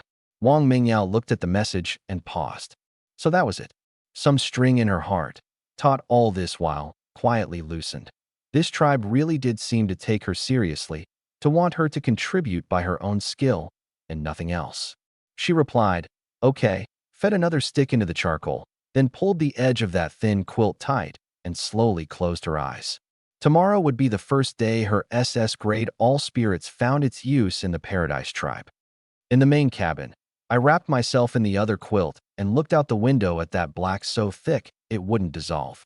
Jiang Qiming sat on the other side of the charcoal heap, cradling the land deed, scrolling the regional channel, looking for a tribe selling wound medicine. "Found one," she suddenly said. "There's a tribe selling herbal salve that heals external wounds, trading for red tree fruit. We've got plenty of red tree fruit. Perfect. We'll trade first thing tomorrow." I stared at that mass of black. Get through tonight first. Sky Demon LV.1. It's dark. What the hell? There seemed to be eyes glowing in the mist. Tons of them. Don't go out. Don't go out. Sleepy Doggo LV.1. One of our night watch got possessed and walked into the fog. Never came back. Not a single sound. Hachimi LV.1. Brothers, whatever you do, don't let the fire go out. I bet it can't get into the firelight ring. Line after line scrolled by in the channel, every word steeped in dread. I gripped my bow tight. The great terror the system had warned of again and again was coming tonight. Chiming cast a divination. I said gravely, tonight's fortune for the tribe. Jiang Chiming pressed her palms together. Purple light flashed at her brow, and a card appeared. She took it and read it, her face shifting slightly. Divination, a fortune, peril with a thread of life. Tonight, unknown things will peer at the tribe from the mist's edge. So long as the fire does not go out and no one steps into the darkness, safety can be kept. The fire can't go out. She looked up at me. Not even a little. I nodded, and through the communication stone gave the two on watch a dead serious order. Keep that fire for me. Anyone who dares doze. Anyone who dares step half a foot from the fire. Tomorrow they needn't stay in paradise. Outside, deep in the dark, something was faintly there, prowling slowly along the edge of the firelight. In cabin 2, Jiang Chiming couldn't sleep. The slaughter that day, the dead classmates, the thick black that wouldn't dissolve on all sides, it pressed a hollowness into her chest. Wrapped in her quilt, she tossed and turned. By the charcoal fire's glow, she saw the newcomer Wang Mingyao was awake too, sitting quietly by the charcoal heap, feeding it sticks. Come warm up, don't sit by yourself. Jiang Chiming beckoned. Wang Mingyao hesitated, then shifted over. Can't sleep? Jiang Chiming asked softly. Wang Mingyao gazed at the fire. This world's too strange. The very first moment I arrived, everyone I knew was killed right before my eyes. The whole world felt like it was down to just me. As she spoke, tears welled up again. Jiang Chiming's nose stung, and she silently wiped the tears away. Us too. The first day, half our classmates died. She paused. But you're not alone now. You've got 20 of us, and this tribe. Wang Mingyao stared at her. Don't think about all that. Let's talk about something light. Jiang Chiming wiped her own tears clean and changed the subject. What's good to eat in Hangqing? I've never been. Does Westlake vinegar fish count? The two fell to chatting, one line at a time. One let out the loneliness she'd held all day. The other tasted a long-missed warmth of her own kind. In this strange other world, they'd formed a first friendship. I'd kill for Yuqing hot pot. Jiang Chiming sighed. Me too. Wang Mingyao laughed, tears still at the corners of her eyes. That night, two girls who'd lost their companions sat by the charcoal fire and filled, just a little, the hollows in each other's hearts. In the main cabin, I kept watch over the charcoal, bow in hand, not daring to sleep deep all night. Out in the depths of the dark, the thing prowling the edge of the firelight never dispersed, but it, too, never dared step into the fire's light. The next day, first dim light. Congratulations on safely surviving the first night. The Land Deeds leaderboard function is now open.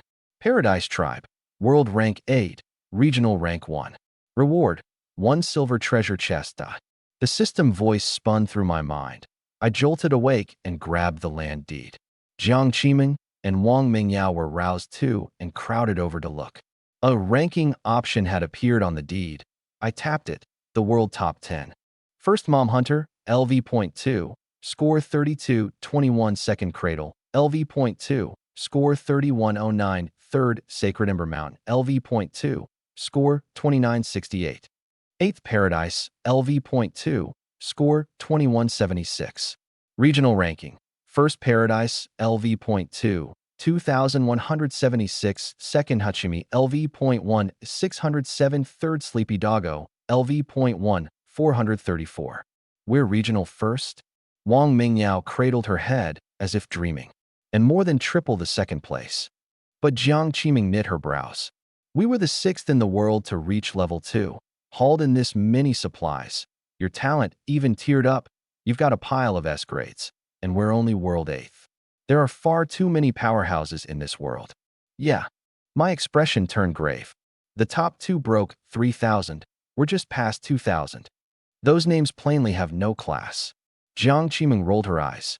But they're strong. Watching the two of us pull long faces, Wang Mingyao was the optimistic one instead. Come on, world 8th, regional 1st. Isn't that strong enough? Before all this, we were just college students. Billions of people in the world, Over 100 million groups, and we rank 8th. Isn't that already absurd? I had to admit, she took it better than we did. Look on the bright side. Right now, the only ones stronger than us were those 7 tribes we couldn't reach for the moment. Let's keep at it. Ah, a scream suddenly came from outside. Let's go look. The 3 of us rushed out, but no one paid us any mind. Everyone was gathered on the tribe's open ground, sighing in dismay. The sky had brightened, the darkness gone. But before us was a scene of wreckage. The supplies neatly heaped on the ground had been knocked over by something and scattered everywhere. The wild fruit was trampled to pulp, leaving black smears. The half a fine beef leg was down to 2 bare bones, so slick a fly couldn't keep its footing. What attacked us? I asked the night watch. We don't know. All night there were strange sounds over by the supplies in the dark, and we didn't dare go near. By daybreak it was like this. The watch girl trembled, terrified I'd punish her. Jiang Qiming grabbed my hand and lowered her voice. I'm sorry, it's my fault for having you make the silver storage chest first. If we'd made the wooden storage chest yesterday and locked the important supplies in, we wouldn't have lost all this. It's not your fault. I shook my head. At least no one stepped into the dark. The system's warning is real. There's something terrible in the darkness. From now on we'll light several fires and ring the supplies inside the firelight. The meat's gone, but some of the fruit's still intact. Pick it up and it's still edible. Everyone, clean it up. I looked toward Zhang Jimei's base and walked over slowly, and got a fright. Her whole camp of dead classmates, overnight, had become a pile of white bones. By Huan and a few woodcutting girls who'd followed broke out in goosebumps all over. This is that goblin raid yesterday. Even if the goblins hadn't killed them, they'd never have passed last night's trial. I shook my head. Truly a cruel world. Bury them all. Be quick about it. We've got new tasks today. Once the bones were buried, Jiang Qiming handed me the land deed. Look at the World Channel. Tribes remaining in the current region, 7 to 11/10,000. In just one day, nearly 3,000 were gone. This survival game was even more brutal than we'd imagined. Field Battle, LV.1. Damn, the island was terrifying last night. There's a ghost thing in the dark. 2 of us went into the dark, screamed once, and never came back. By daybreak, only a pile of broken bones. Sleepy Doggo, LV.1. Good thing we listened and lit a fire. This warning really has to be taken seriously. Wind, LV.1. Only the first day, and the region's down to 7,000 tribes. Sky Demon, LV.1. Fine blood clot herb ×2. Heals external wounds.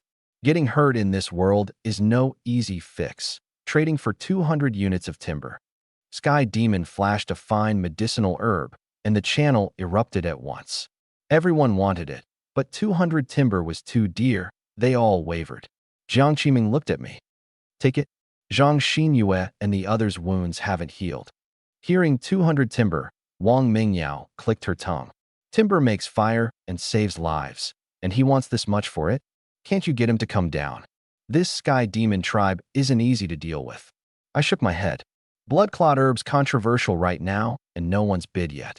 If we bid early, we've got a better shot at it. I demed Sky Demon. Paradise, LV.2. 200 timber, deal. Sky Demon, LV.1. Oh ho, the big shot of paradise has means after all. But 200 was the price just now. It's 300 now. How can they jack up the price on the spot? Wang Mingyao clenched her fists in anger. Jiang Qiming found it excessive too, but 300 for 2 herbs was still bearable. Paradise, LV.2. Who does business like this? 250, trade right now, and we'll be friends. Sky Demon, LV.1. Looks like someone in Paradise is hurt. 400, and I'll trade this instant. Sky Demon initiates trade. Fine blood clot herb ×2 for timber ×400. I clenched my fists, itching to storm Sky Demon's tribe right then. 400's too much. Jiang Qiming grabbed my arm. And its fine quality might not double. Yesterday's excellent white spirit fruit couldn't be doubled. Companions who bravely guarded the tribe got hurt. As chieftain, I can't just stand by. I said gravely. Besides, after my talent tiered up, fine quality should double now. Yesterday's fine beef leg, I doubled it. I hesitated no more and traded. The instant I got the blood clot herb, I triggered resource doubling. 2 stocks became 4. Jiang Qiming and Wang Mingyao were overjoyed. 4 stocks. Per stock price the same as at the start. Only a small loss. Sky Demon LV.1. Haha, the big shot of paradise is generous. Blood Clot Herb sold to Paradise for 400. Sky Demon showed off in the channel. Every word treating us as suckers. My anger flared at once. Paradise LV.2. Remember this. Take advantage of our misfortune again, and given the chance, I'll wipe you out. Sky Demon LV.1. Oh, I'm so scared. In a world this dangerous, will you live to that day? One day at number 1 and already strutting. Cultivation LV.1. I'm with Paradise on this. Sky Demon's just here to wreck the market. I paid him no more mind. Sky Demon now topped my must-kill list. And I believed it. There'd be a way to reach other tribes eventually. The moment I had the means, the first to fall would be Sky Demon. For now, raising my own strength came first. I took the blood clot herb to Zhang Xinyue's side, and a few girls helped pound it into paste and apply it to the wounds. The injuries glowed faintly, the juice seeping in, healing visibly until the herb's power spent itself, leaving only faint marks. Zhao Yujia, Wu Qiuyan, Zhang Xinyue, the 3 wounded girls, wept uncontrollably. It's our fault for getting hurt. All the timber everyone worked so hard to chop, spent on medicine. I said it. I won't abandon anyone who's given to Paradise. I looked at them. D grade or A grade, you're all members of Paradise. You voted me chieftain, so I, Qinyi, have a duty to keep you safe and lead you to live. With the chieftain putting it this way, the classmates who'd earlier grudged the timber fell silent and were moved instead. Put themselves in those shoes. If they'd been hurt, the chieftain wouldn't cast them off either. Everyone remember, Sky Demon is our enemy. No one gets to stomp on Paradise's head. Given the chance, we wipe them out. I shouted. Are the leftover supplies cleared? All cleared, chieftain. A girl ran over. 221 timber left, 350 stone, 76 red tree fruit. Ding dong. The forge bench's silver storage chest, done. Silver storage chest. 8 slots. Each stacks up to 300. I looked at it and finally cracked a small smile, and locked all the basic supplies and food, timber, stone, red tree fruit, ration biscuits, and the rest into the storage chest. No more fearing the things in the dark would gnaw it clean overnight. Qiming, cast a divination before we move out. I took Jiang Qiming's hand and authorized a 3-minute borrow of divination. We'll cast together. I held Jiang Qiming's hand, authorized a 3-minute divination borrow, and purple light rose at both our brows at once, each revealing a card. 1-star event, great fortune not far into the western jungle. There seems to be honey. Seeing another 1-star, Jiang Qiming looked a little let down. It's fine, I love honey. I consoled her. My luck's been a bit better these 2 days. It's 2-star. Oomph, that's infuriating. She pouted, but still glanced at my card. 2-star event, great fortune a little over a mile to the north. 2 black iron bears are fighting, seemingly over some kind of plant. Both cards burned out the moment they were read. Both great fortune. Does great fortune mean we'll complete it smoothly? Everyone looked forward to today's new task, until I handed the tribe's only 6 axes to the woodcutting crew. Still chopping trees today? You ate meat yesterday. I want to see double yesterday's timber. Ah, wails the instant I announced it. Chieftain, we want to go on the mission too. Chopping trees is your mission. I said, timber saves lives. Want to freeze to death in the dark with everyone. Go ahead and slack. Today there's more time, and the cart to haul it. Double yesterday's, I want to see it. The woodcutting crew had nothing to say, and silently took up axes and went. Zhang Xinyue, you 3 wounded hold the tribe and watch the supplies. Teacher Bai, Mingyao, take a few people west to find the honey. Qiming and I will take people north. Bai Huan divided the teams quickly, her team of 5, my team of 5, with Yi Kuer in mind. I remembered her talent, S-grade tailor, and took out last night's spoils, the cowhide armor. After resource doubling, 37 pieces now. But goblins were short. The armor ran small, and most of us couldn't fit into it. Only the largest pieces could make do for the smaller, thinner girls. Kuer, your tailor, can you recut these armors to our measurements? Yi Kuter took 2 pieces and triggered her talent. The two slowly fused, and 10 minutes later became one with a cleaner cut and better feel. Right now I can synthesize a large one in about 10 minutes.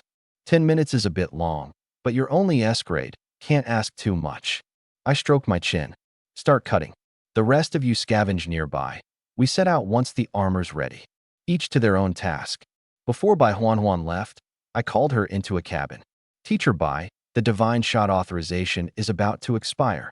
I got straight to it. To keep our fighting strength, I need to hold divine shot the whole time. Could you authorize once more? I just gave it to you yesterday afternoon. After your talent hit tier 2, the authorization lasts 3 days. I said, renew this once and I can carry divine shot for 3 days straight. These 3 days the tribe's scouting the mist and fighting wild monsters. Better safe than sorry. Bai Huan thought it over. Having the chieftain hold divine shot 3 days running really did greatly benefit everyone's survival. 3 days, just this once. She confirmed the authorization on her communication stone and shot me a glare. Use it sparingly. Bai Huan has authorized you. Talent borrowed. Divine shot. 71 hours, 59 minutes remaining. Thanks, Sister Bai. Then I called Zhang Xinyue and likewise renewed the Herculean strength authorization. She agreed readily. I'd renew it for any length to do something for the chieftain. Zhang Xinyue has authorized you. Talent borrowed. Herculean strength. 71 hours, 59 minutes remaining. Divine shot. Divination. Herculean strength. Ranged detonation. All 4 slots full. Another hour. And Yi Kurer had cut all the armor she could. A few pieces even upgrading in quality. A few failed and turned to materials. Now the tribe had cowhide armor times 12 fine. Cowhide armor times 3. I assembled the exploration team. Everyone's got new armor now. No need for thatch garments anymore. The 3 fine pieces go to Qiming, Sister Bai, and Mengyao. All 3 were surprised. Jiang Qiming. Only 3. If you give them to us, what'll you wear? Wang Mengyao. I'm new. Ordinary's fine for me. You're the core. You should wear the good one. Bai Huan. Chen Yi. Be good. You were the fine one. I smiled and shook my head. This was exactly the meaning of my fighting to hold this tribe. Everyone willing to yield a step to the others. Not scattered hearts like Zhang Jimei's. Qiming and Mengyao must wear them. You've no combat ability. Fine armor protects you better. Sister Bai has to wear one too. You've got to hold up first to even get a shot off. Take a hit and go down. And what good is divine shot? I said, I'm the strongest in the tribe. Ordinary armor makes little difference for me. They tried to argue more, pressed down by my chieftain's order, and could only accept. Armor changed. The loose armor, once on, automatically tightened and conformed, seamless as one piece, movement crisp. Yi Kuer had said it. Tailored armor started loose, then conformed to whoever wore it first. For someone else to switch into it, it wouldn't fit and would have to be recut, wasting material. S-grade tailor really does have something to it. The teams assembled and split 2 ways. My team headed north, gradually entering the depths of the mist. Apart from Jiang Qiming with the bronze dagger, everyone gripped a goblin club. Wish, a sound in the jungle, unclear through the fog. The 4 girls shrank into a cluster in fright. I tensed too, but the sound was small. It should be something of small size. We pressed on. Wish, a small figure darted through the grass. I made out an outline, like a rabbit. Thwip, an ordinary arrow of mine, no detonation triggered. Hit dead on. Going over, sure enough a rabbit, an arrow through its belly pinning it to the ground. Roast rabbit tonight. The next second, the rabbit dissolved into points of light and became rabbit leg times 1 rabbit, fur times 1. This world's like a game. The monsters you kill turn into items automatically. Jiang Qiming said, But unlike a game, here, killing monsters doesn't level your talent. You have to eat food carrying spirit energy. I said, this rabbit leg has none of that spirit energy the white spirit fruit did. It should just be ordinary food. I had a classmate collect the drop, planning to double it all tonight, and if my talent hit tier 3 today, I could triple it. The team kept advancing. Roar, roar. Halt. Ahead lay a small clearing, a huge boulder in the middle. Beside the rock stood a strange little tree, bearing 5 golden, glittering fruits shaped like white spirit fruits. I could feel those 5 fruits giving off spirit energy like the white spirit fruits, even stronger. It's gold spirit fruit. This time we've really run into good stuff. And 2 black bears, bigger even than the black maned wolf, were fighting to the death over this gold spirit fruit tree, black iron bears. Roar, roar. The 2 bears traded slaps of their paws, the aftershock scattering quite a bit of the surrounding mist. Good grief, bears this big, first time I've seen any. A girl covered her mouth and whispered, "Chieftain, do we wait for them to finish fighting and reap the spoils?" Of course. I curved my lips. Great fortune indeed. 2 bears at war, and I snagged the steal. The 2 bears fought back and forth, wounded all over, blood beating down, fresh wounds appearing as old ones scabbed. An hour of watching and neither flagged. These 2 were no simple foes. No telling how many hours they'd already been at it. The right bear, seizing the left bear's moment to catch its breath, rolled and slammed hard into its lower body. The left bear toppled, and the right bear stretched a claw toward the gold spirit fruit. So close, but its bare leg was seized fast by the left bear. The left bear had seen through the ambush. This sneaky bastard pulls ambushes too. I laughed at the bear's bit of cunning. The next instant, the right bear's claw pierced a gold spirit fruit, tore it clean off, and tossed it into its mouth, swallowing it whole. Faint light rose over its whole body, its wounds healing some, the ferocity in its eyes growing fiercer. Even the left bear was wary of it. It advanced. The left bear rolled over to grab a fruit and was seized by the right bear and hurled hard against the boulder. Now with the right bear's strength surging, the balance between them was broken. The right bear roared and pressed toward the fruit tree. The left bear, afraid as it was, would still fight. It seemed to have made some resolve. If it couldn't have them, it would destroy them. It charged the fruit tree like a madman, bent on wrecking every gold spirit fruit. What the hell, you sneaky bastard. I couldn't take it anymore. The right bear sneaking a fruit, I couldn't stop in time, so I bore it. Now the left bear wanting to destroy them all, I couldn't bear it. If you won't eat them, I still want to. I fired an arrow at the left bear's shoulder. Boom. A violent blast tore its left shoulder to pieces. But the arrow didn't fully sink in. The black iron bear was just like its name, hide hard as iron. Both bears spotted us at the same time, stopped their infighting at once, and charged at me together. To hell with great fortune. Run, protect Chiming. I ran toward the bears alone to draw them off, buying time for the girls with no combat power to flee. Thwip, thwip, boom, boom. 2 arrows sank into the right bear, but the explosions only flayed open a bit of skin, not even a blood hole. The right bear's chest seeped blood, and it kept howling in pain. Boom, boom, boom, boom. I'd held something back, copying Zhang Jimei too, a handful of pebbles in my pocket. Now I scattered them, and they landed on the bear like a string of firecrackers, crackling and popping. The black iron bears had never seen such dense explosions. Both raised their arms to shield their heads. I seized the chance to lunge to the fruit tree, grabbed 2 gold spirit fruits, and bit down hard. You can advance on the spot? So can I. The gold spirit fruit was even smoother than the white, melting on the tongue, sliding down. Faint black light rose over my whole body, and my talent stirred hard. It leveled up, but not steel draw, the second slot's permanent talent, S-grade range detonation. Tier 2 S-grade, permanent E range detonation. Blast roughly equal to 100 grams of TNT. The power had doubled. Seeing me eat 2 gold spirit fruits in one go, the right bear flew into a rage. Both sides entered the final fight to the death. Never had bear meat. Bear hide's not bad either. I drew the bow full and curved my lips. All of you die. Thwip, thwip, thwip, thwip. For arrows in a row, violent blasts kicking up a fog of blood in the air. The left bear, already gravely wounded, was now blasted full of bloody craters at its last gasp. The advanced right bear, strong as it was, couldn't hold up under 100-gram TNT blasts either. Flesh blew open, bearing stark white bone. I gave them no breath, divine shot. A fully drawn arrow shot into the right bear's bone-bearing chest, piercing into its heart. Boom. An internal blast. Only that tough hide and flesh kept it from blowing to pieces on the spot. The right bear dead. The left bear slowly breathed its last 2. Both dissolved into the mist. Fine black iron bear hide times 2. Fine black iron bear meat times 2. The 4 girls hiding behind the big tree trembled from the blasts. The fight over, they looked toward me and saw me standing safe and sound. Jiang Qiming was the first to rush over, her eyes reddening. Thank goodness you're all right. You scare me to death. I copied that bear's trick, sneaked 2 gold spirit fruits, and my range detonation teared up.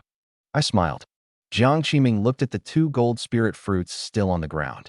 Then eat the other 2. Maybe you can level again.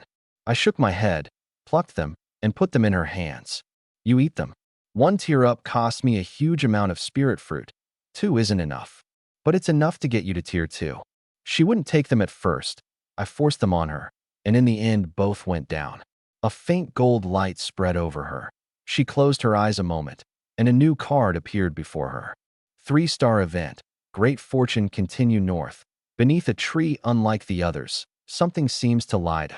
My divination teared up. A 3-star event. Great fortune too. Jiang Qiming exclaimed in delight. I can predict higher star events now. As she spoke, though, her smile faded. What? It's a good thing. Why aren't you happy? Borrow my talent, and you'll know. I touched her hand. SS grade, divination. Special at tier 2 and above. Can divine events of 3 stars and up. Events of 3 stars and up are deemed heaven's secrets. Heaven's secrets cannot be stolen. Oh, divinations become a special talent too. So the high-star events she could divine after tearing up, I could no longer steal. Jiang Qiming silently took my hand and said nothing. She was clever. Of course she'd done the math. Rather than me borrowing her talent daily so the 2 of us together divine 2 things, it was far better for the tribe to have her alone divine 2, including the high-star ones. That's great. I smiled first. That I can't steal your divination just proves you're irreplaceable. From now on, in the whole tribe, you're the only one who can do divination. No one can outweigh the strategist. Jiang Qiming snorted a laugh. I never had much to do with you before. Didn't expect you'd have such a smooth tongue. How many girlfriends have you had? You're the first, the inimitable kind. I shrugged. You? She kicked me lightly. You're my first 2. Oh ho ho. Chieftain and strategist. Are we invisible to you? So sour, so sour. The girls along for the trip jeered good-naturedly. I coughed, called Yi Kuer over, and handed her the black iron bear hides. Kuer, can you make black iron bear hide armor from these? Yi Kuer triggered her talent to sense them. I can. This kind of raw hide makes simple armor, same as making clothes. But special craft gear I can't. No blueprint, no go. When my talent levels up, maybe. Good. These 2 hides, after I double them. 5 hides. How many sets? Bear hides big. 5 hides make 5 sets. But for fine hide, 5 sets take over an hour. Then bring them. We'll make them back at the tribe. Keep heading north. Elsewhere, Bai Huanhuan's team crossed the western woodcutting area and stepped into the mist. Where's the honey? Walked this long and haven't seen any. A timid girl muttered. Don't panic, walk a bit more. Bai Huanhuan soothed. Wish, ahead in the grass, several small things moved fast, sounds coming from all directions. In college, Bai Huanhuan had loved going to the archery range, and never imagined that in this world she'd awaken a talent matching her hobby. She had it down cold, and at once knocked 4 arrows together and drew the bow. This was an operation she'd never have dared imagine before. 4 arrows at once, like a dream. But now she not only dared imagine it, she dared do it. She had to grow strong to protect the tribe. 4 black shapes shot out, 4 arrows loosed, all nailing them dead to the ground. Up close, 4 big rats. In the middle, 1 little rat unhit, trembling. The 4 big rats turned into forest rat meat times 4. Bai Huanhuan made to finish with 1 more arrow and was stopped by Wang Mingyao. Wait, teacher Bai, it's begging for mercy. Bai Huanhuan remembered her SS grade all spirits could speak beast tongue. Looking at such a tiny one, still begging and posing no threat, she really couldn't bring herself to do it. Wang Mingyao cupped the little forest rat in her palm. Little mouse, we didn't kill your family on purpose. It was for self-defense too. The little forest rat squeaked. What's it saying? It says the ones just killed were its 12th uncle, 17th uncle, 9th brother, and 7th sister. Wang Mingyao said, its family's big, so no matter. It forgives us, only begs not to be killed. The girls? Little mouse, we don't have to kill you, Wang Mingyao said gently. But you have to lead us to the honey. Once you do, you're free. The little forest rat thought it over. Squeak, squeak, squeak. Wang Mingyao frowned, looked back at the way they'd come, and her expression went odd. What is it? What did it say? Bai Huanhuan asked. It said, we walked past it. Past it? Bai Huanhuan blinked. Wang Mingyao set the little forest rat down. It scampered back the way they'd come, squeak, squeak, looking back as if urging them on. Coming. Follow it. It'll lead us to the honey. The girls were baffled. They'd never seen anything this clever, more border collie than a border collie. Before long, they reached a tree. The little forest rat gave 2 squeaks. Okay, off you go. Wang Mingyao even told it, bye-bye. We're here. Bai Huanhuan asked. The little forest rat says this is the only tree around with a hive, and there should be honey in it. Wang Mingyao pointed at the big tree. Bai Huanhuan looked up, shrouded in mist, hard to see, but she faintly heard a buzzing. With divine shot, her senses had sharpened a lot. She could tell position by sound. She knocked an arrow at once and blind shot toward the sound. Buzz, buzz, buzz. The sound turned suddenly frenzied. Teacher Bai, we've been spotted. Wang Mingyao tensed. I heard. Kill them. A swarm of bees dove down, attacking in a sheet. Luckily, everyone had come prepared. They pulled their cast-off thatch garments over their heads and wrapped up tight, and the bees couldn't hurt them. Teacher Bai, up top it seems to be ordering the stronger bees to attack. Wang Mingyao shouted. You heard their leader speak? Yes. Pretty far up, at least 30 feet. Buzz, buzz. 2 slightly bigger black bees rushed by Huanhuan. Thwip, thwip. 2 arrows killed them. This week, even Bai Huanhuan couldn't believe it. 8 more came down. Thwip, thwip, thwip, thwip. Teacher Bai, there's too many. You can't shoot them all alone. Then what do we do? Listen carefully. The bee queen's sound is buzz. Buzz. 1 note at a time, steady and slow. Attack where the queen's sound is. That's the hive. Shoot the hive down. Bai Huanhuan dispatched those 8, closed her eyes, and listened hard. Buzz. Buzz. Buzz. She really heard it. Very faint, but enough to lock on. She put every ounce of strength into drawing the bow, arms shaking, aimed slightly high. 4 arrows at once. Boom. Thud. A huge hive, branch and all, was shot down, smashing to pieces, honey gurgling out, sweet fragrance everywhere. From the broken hive, a palm-sized yellow bee, the queen, 2 long antennae atop her head, crawled out, knocked silly, wobbling before she steadied into flight. That's the queen. Wang Mingyao had barely spoken when Bai Huanhuan already raised her bow. Teacher Bai, don't kill it yet. I want to try contracting it. If it works, this whole swarm serves us. Bai Huanhuan lowered the bow at once. Wang Mingyao approached the queen, stretched out a hand, her palm glowing faintly.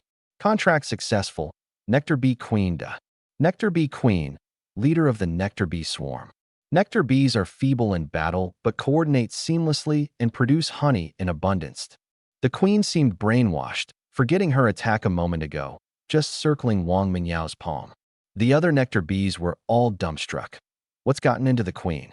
Teacher Bai, I think I did it. Wang Mingyao couldn't believe it. It was the first time she'd successfully used her talent. I saw. Now what? Without anyone noticing, this team's anchor had shifted from Bai Huanhuan to Wang Mingyao. She held the bee army, so this was her call. From now on your blossom. Wang Mingyao tapped the queen's head. Now order your swarm to pack up the hive, put it on our cart, and come with us. Buzz. Buzz. At Blossom's command, the bees swarmed up and steadily hauled the hive onto the cart. Wang Mingyao dabbed a little honey to taste. Very sweet. Everyone have some. The girls had long been drooling and came to taste in turn. So good. Only Blossom and her bees flew off to the side, watching pitifully as their master and her companions ate the honey they'd labored to make. We wasted some, but there's plenty more in the hive. A bumper harvest. And we picked up a squad of little bees. Great fortune indeed. Wang Mingyao smiled and led the team back. Elsewhere, my team had reached the spot the divination pointed to, and sure enough, there was a special tree. Every other trunk was covered in moss. Only this one had a bald, smooth trunk, glaringly out of place. The divination said there's something beneath this tree, 3-star, great fortune. Jiang Qiming looked at me. What do you think it'll be? Don't know. Dig it open first. The team's two D-grade mining girls came in handy.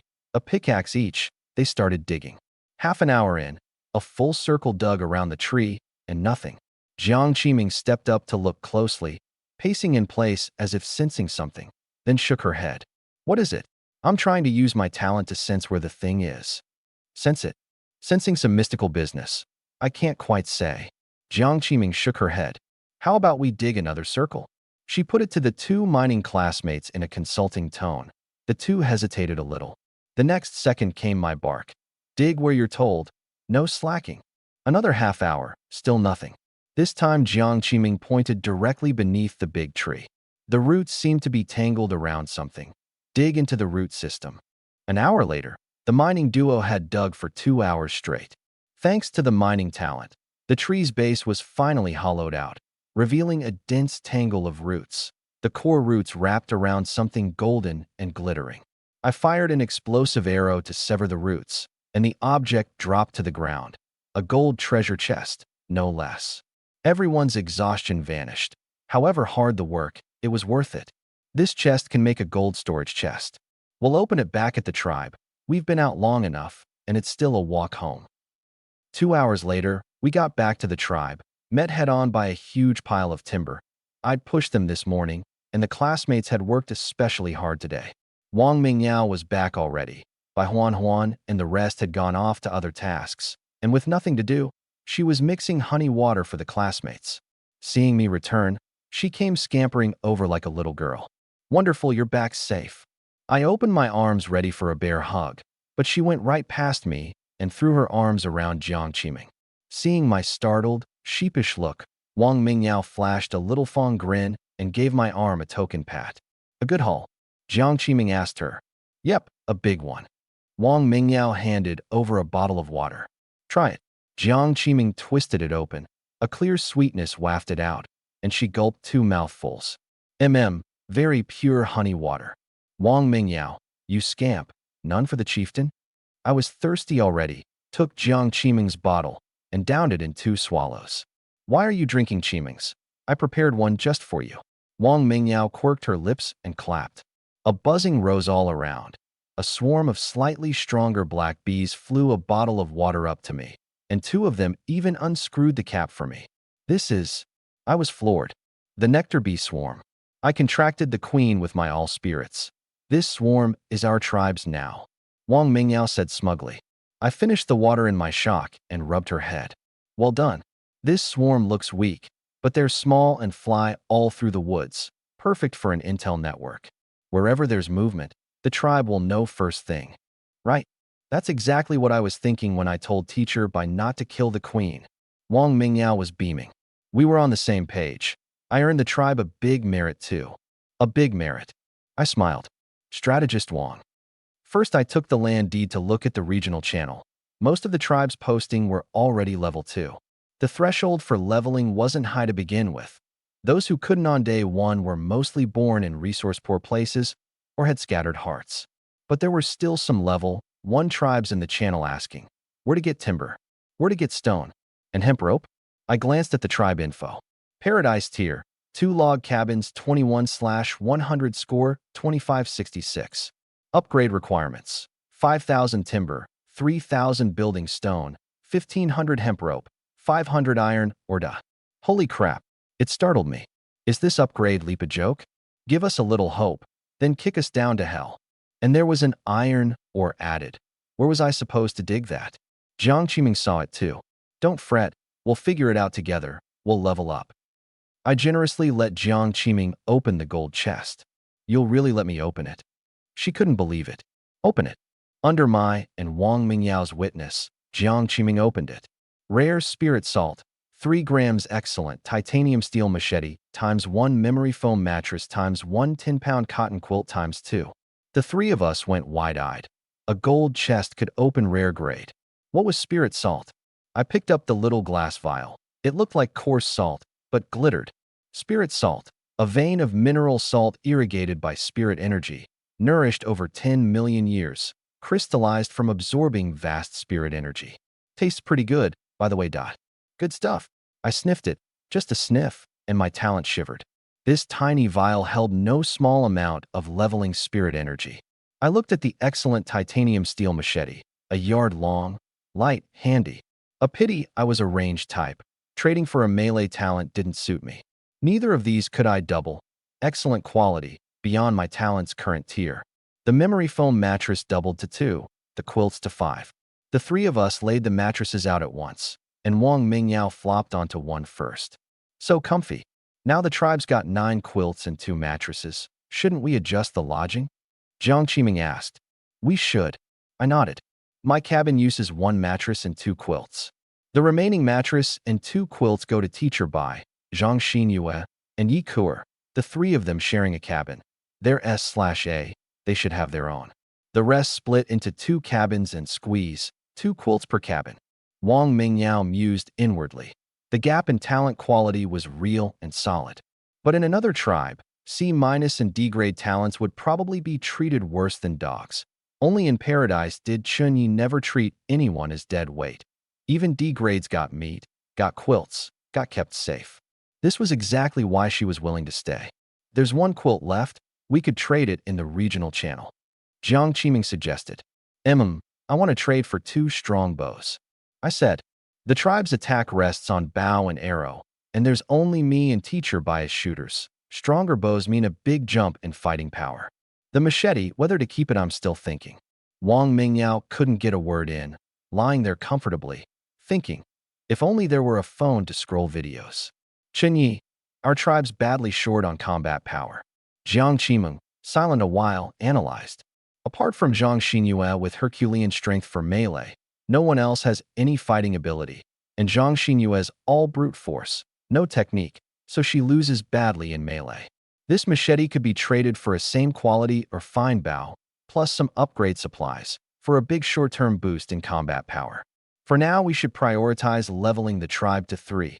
As for talents, you're actually the least cost-effective to level. Prioritize Teacher Bai. Once her divine shot hits Tier 2, Tier 3, you two strengthen together. Every word made sense. Having a brain like this around really was a relief. If I hit Tier 3, 5 slots, resource doubling, range detonation, divine shot, Herculean strength. The last one, there's no one left in the tribe to steal from. I gave a self-mocking laugh. A grand SSS, stumped by this. The two fell silent again. Just then Wang Mingyao sat up. Hey, forgotten how I joined Paradise? I blinked. It was an accident, but the goblin squad hauled me from my original tribe to yours within a single day. The Heavenly Tao said, neighboring tribes are at least 30 miles apart. Those goblins dragged me over 30 miles. Wang Mingyao's eyes lit up. So then, could we go recruit people from neighboring tribes too? Jiang Qiming and I were both stunned by this wild idea. Recruit how? I asked dumbly. This quirky, sharp girl had something formidable packed in her head. Let me think. Wang Mingyao stroked her chin, then her eyes lit up. Step 1. Have Blossom send bees to patrol the surroundings, looking for 3 kinds of targets. Other tribes, humans out exploring, and goblin squads. The first 2 I get, but what's the point of the third, strategist Wang? Dummy. Goblins love to rob. Maybe they've robbed or run into other human tribes. Catch a goblin and I can question it. Have it lead the way. Brilliant. I gave a thumbs up. And then, Wang Mingyao sank into thought again. It had started as a flash of inspiration, and with each follow-up question, she was making it up on the spot. But she really did make it up. Still counting on the goblins. We tie up a whole squad of them. They're fast on their feet and know the mist terrain. Once we find another tribe, the goblins haul a cart to take me there. Fast enough to make a round trip in a day. The adorable girl actually showed a bit of an evil grin. They robbed me and killed my classmates anyway. Perfect to use as legs. Find a tribe, and we ask whether their strong talents want to join. Our paradise is world 8th, after all. I was thoroughly impressed. What a goblin cart. Looks like you really do hate goblins to the bone. Hee. Not just the strong. I thought about it. C- and D-grade talents with good stamina too. We're short on hands. Recruit by ability and by character. Anyone willing to put in for the tribe and dependable, man or woman, is welcome. Jiang Qiming added. Especially those treated as dead weight in their original tribe, not seen as people. Come to paradise, we treat them as people, give them a place by their ability, and they'll remember the kindness and be loyal to the death. People's hearts are the root of growing a tribe. As for the strong who won't come, I paused. Then part on good terms, you can't force it. In this world, people you drag in won't stay, and turn into a liability instead. Jiang Qiming nodded. Also, newcomers get registered on the communication stone first and set under tribe rules. Only those willing to keep the rules and authorize talent sharing count as true paradise people. Expanding into a sheet of loose sand is worse than not expanding. The three of us batting it back and forth, a whole frontier strategy, scout the mist, capture goblins, haul carts to recruit talent, regardless of sex, set rules to bind hearts, gradually took shape. Let's settle it like this. I made the call. First thing tomorrow, send Blossom's bees out to scout. Scout out a goblin squad. Qiming divines the fortune, and Mingyao all spirits leads the charge. Yes. Wang Mingyao threw up a fist. My SS grade all spirits finally gets to carry the load. The Paradise tribe was about to reach a first hand outward from this foothold. A knock at the door. Chen Yi, the black iron bear hide armor and boots are done. Yikur called from outside. I opened the door and took 5 sets of glossy black hide armor. Wang Mingyao stared, transfixed. This was real fur hide. 1 set each, put them on. I changed first, and warmth spread through me. Immense toughness. An ordinary knife probably couldn't pierce it. This was fine-grade armor. I couldn't imagine what higher quality, like the highest I'd seen, rare, would feel like. Dressed, I went out to move around. Wang Mingyao's idea spinning in my head the whole time. Too wild. Trek to other tribes on foot, and have goblins haul the cart, a round trip in a day, over 60 miles. The goblins must have dug up her family's graves in a past life. Jiang Qiming and Wang Mingyao came out in their black iron bear hide armor too. Glossy black fur head to toe, fuzzy boots, crisp and warm. Zhang Xinyue, on patrol, stared. Wow, so pretty. Yikur was pleased with her own work too. How is this survival? More like heading out on vacation. Chen Yi, you said there's another task. What is it? Wang Mingyao asked. I pointed at the 2 empty wooden bathtubs. The tribe's short on water. Haul these 2 tubs by cart to fetch water, so we can wash up at night and have enough to drink. 2 big tubs of water weren't a job for 2 or 3 people. I called off the scavenging crew, and the 8 of us went to haul water together. On the way to the water source, the nectar bee swarm scouted ahead. Any anomaly, and Wang Mingyao would get an alert at once. Luckily, it was smooth the whole way. At the spot, many were delighted. With my okay, they went downstream to a small creek for a good wash. I didn't go in. I took my bow up to a high rock upstream and kept watch with my back turned. I was the tribe's only fighting strength right now. At a time like this, I couldn't lose focus for a second. Besides, with a few girls bathing, naturally I had to stay clear. Gazing at the stream, though, I had a notion no less than Wang Mingyao's. Could we divert the stream? Dig a channel leading right to the tribe's door? Of course they wouldn't dig it. Comrade Goblin, new order incoming. I filed the idea away. For now, we'd make do storing water in the 2 bathtubs. Chunyi, you coming to wash? Wang Mingyao called from downstream. Not washing, I've got to stand guard. I didn't even turn my head. You stinker. Wang Mingyao stuck out her tongue at my back. It's nearly dark. Hurry and fill the water and haul it back. Then today's task is done. The group worked together and filled the 2 big tubs in no time, hauling them back to the tribe, wobbling all the way. Just as we arrived, I spotted signs of a fight. A fair bit of today's supplies, not yet doubled and piled outside, had been knocked over. What happened? I ran over. Bai Huan stood in the tribe, bow and arrow in hand. Zhang Xinyue held a goblin club. 2 black-mane wolf meat lay on the ground. 2 black-mane wolves ambushed us just now. Zhang Xinyue and I killed them. Bai Huan said calmly. She was far steadier now, her shots more and more accurate. Teacher Bai's amazing. Extra food tonight. The sky wasn't fully dark yet. Everyone A-grade and below went back to the woodcutting crew for another hour or so.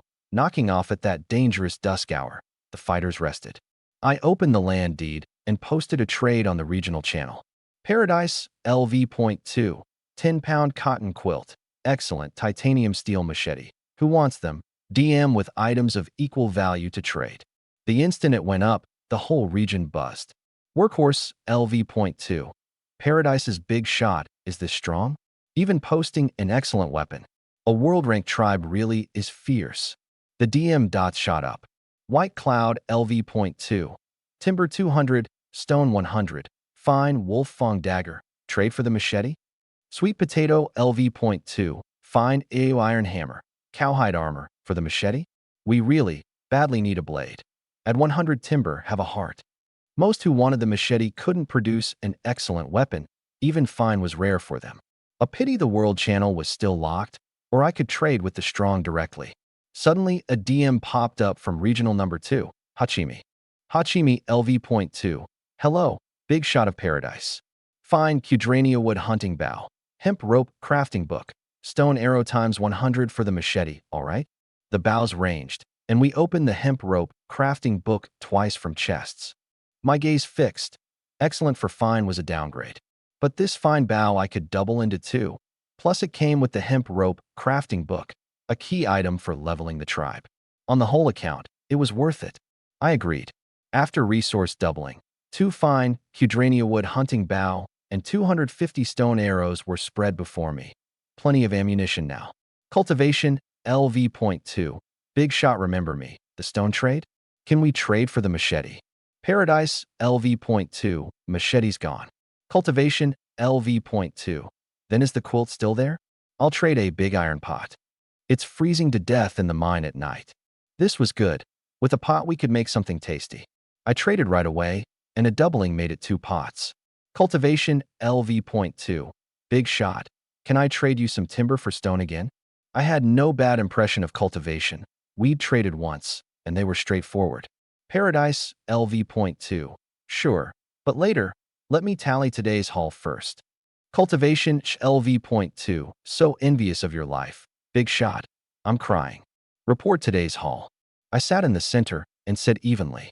The tallying classmate looked down. Chopped 743 units of timber. No or veins nearby.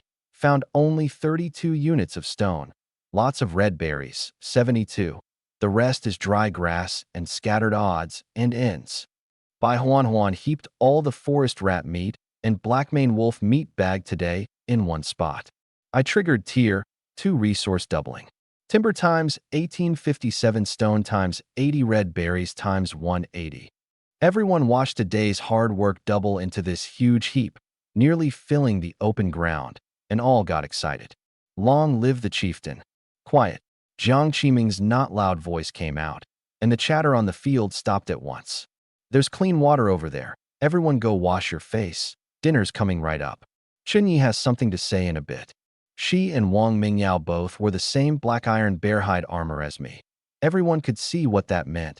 The 2 of them were the tribe's core. No one defied Jiang Qiming's word now. I rigged a simple frame and set the 2 iron pots on it. Into one went red berries, red tree fruit fine, black iron bear meat rare spirit salt. Chunyi, won't that be too much? This is rare stuff. Putting it all in. Jiang Qiming watched me pour all the spirit salt in, a little pained. The pressing matter is raising fighting power. Besides, a pot this big and this little salt. One look and I can tell you don't cook much.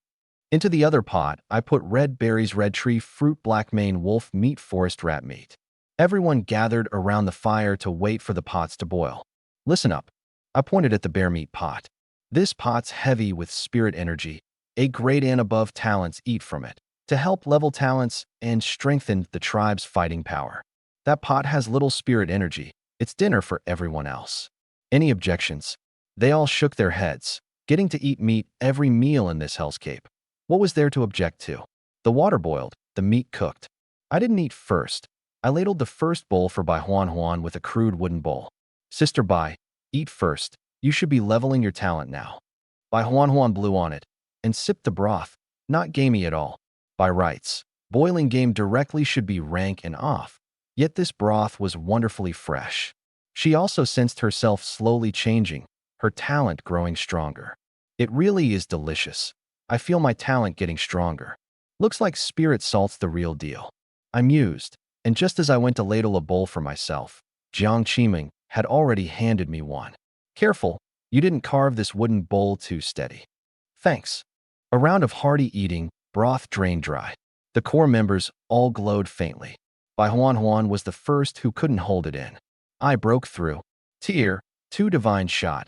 Pinpoint within 150 feet now. Tier 1 was only 30.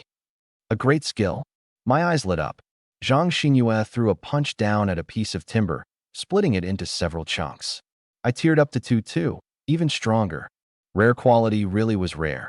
Even just 3 grams was a huge boost early on. I thought again of the top-ranked world tribes, some awarded 2 or 3 gold chests. How many rare items had they stockpiled? I broke through 2. Yi Kuer said timidly. Tier 2 Tailor, faster, fewer failures, and a higher chance of upgrading quality. Me too, Wang Mingyao said smugly. I'm the grand finale. Mingyao, tell us the effect. Sigh, she sighed. No big boost, just that I can contract one more beast.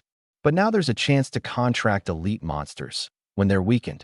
Those 2 black iron bears today were elite grade. The right bear ate a gold spirit fruit, and seemed about to advance, but actually fell short, still in the elite range. If we could contract a fierce beast like that, the tribe's fighting power would jump at once. The Nectar Bee Queen had no combat power for now, but that intel network was too crucial to break the contract for. SS grade all spirits, well deserved. Saving Wang Mingyao really had netted me a treasure. Thinking of this, I couldn't keep the corners of my mouth down. What is it? Did I make you proud? Wang Mingyao fished for praise like a child. Naturally, I obliged. How could I not understand that little bit of mischief? Everyone deferred to Jiang Qiming because she was clever, was a classmate, and her divination had brought the tribe several big gains. But Wang Mingyao was an outsider, in a key role right after joining. On that alone, others might defer in word but not in heart. Only with her showing real skill in public, and me publicly vouching for her, would everyone truly defer. I rubbed Wang Mingyao's head in front of everyone. Listen up, everyone. From today, Wang Mingyao is a core member of the tribe, ranking after me and Qiming. She contracted the Nectar Bee Swarm and built our intel network, and the clever recruitment plan was hers too. Her ability earns this place. You're to heed her word. Mingyao's mighty. She should call the shots. This Bee intel network is incredible. With that, everyone was won over completely. With a bit of power, Wang Mingyao wanted to boss people around, and said, blushing, then the core members' first order, eat well, and quit jeering. The girls dissolved into laughter. Okay, we'll listen to Mingyao. The jeering finally died down. What about Teacher Bai? Someone asked. I don't run things. Bai Huan waved her hands quickly. Managing you lot at school was tiring enough. I'm to manage here too? I patted her shoulder. Sister Bai says she doesn't run things, but her word is the same as mine. If anything comes up, go to Sister Bai to talk it over. The A grade and above members all advanced to Tier 2 tonight. But my own talent leveling was like a bottomless pit. Jiang Qiming was nearly at Tier 3, while I felt barely anything. I'd more or less figured out the trick. The sub-talents all had to catch up to the main talents tier before the main talent could hit Tier 3, at which point all talents would level together. But I had 3 grades, SSS, SS, and S. 1 level up meant feeding all 3 at once, and even more to balance them, hard. This afternoon Teacher Bai got ambushed by black mane wolves at the tribe. We've got a big flaw. No fence. I said, no fence crafting book, so we'll make a rough one out of timber for now. I handed the bronze dagger to Zhang Xinyue. Xinyue, you've got Tier 2 Herculean strength. Have a few people dig a ring of holes around the tribe with pickaxes. You sharpen wooden stakes with the dagger and drive them into the ground with your strength for a rough fence. Got it. Zhang Xinyue was full of drive. I also had a few girls light several small campfires along the fence's edge. It cost timber, but it could light the whole tribe, making the night less perilous. The things in the dark seemed to fear light, not daring near the fire. At the forge bench, once this morning's silver storage chest came out, I immediately set it to make a black iron storage chest. 8 hours. Black iron storage chest. 4 slots, each one 50 dot.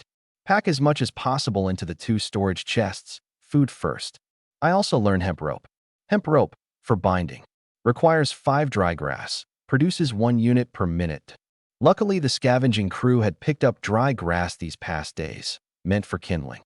I took the doubled 165 units of dry grass to make hemp rope, 33 minutes for 33 units. First, to reinforce the fence. Then I checked the upgrade requirements. Timber 2197/5000, stone 433 thousandths, hemp rope 0/1500, iron ore 0/500. Tough. I suddenly thought of the cultivation tribe. They'd spawned in a mine. Paradise, LV.2.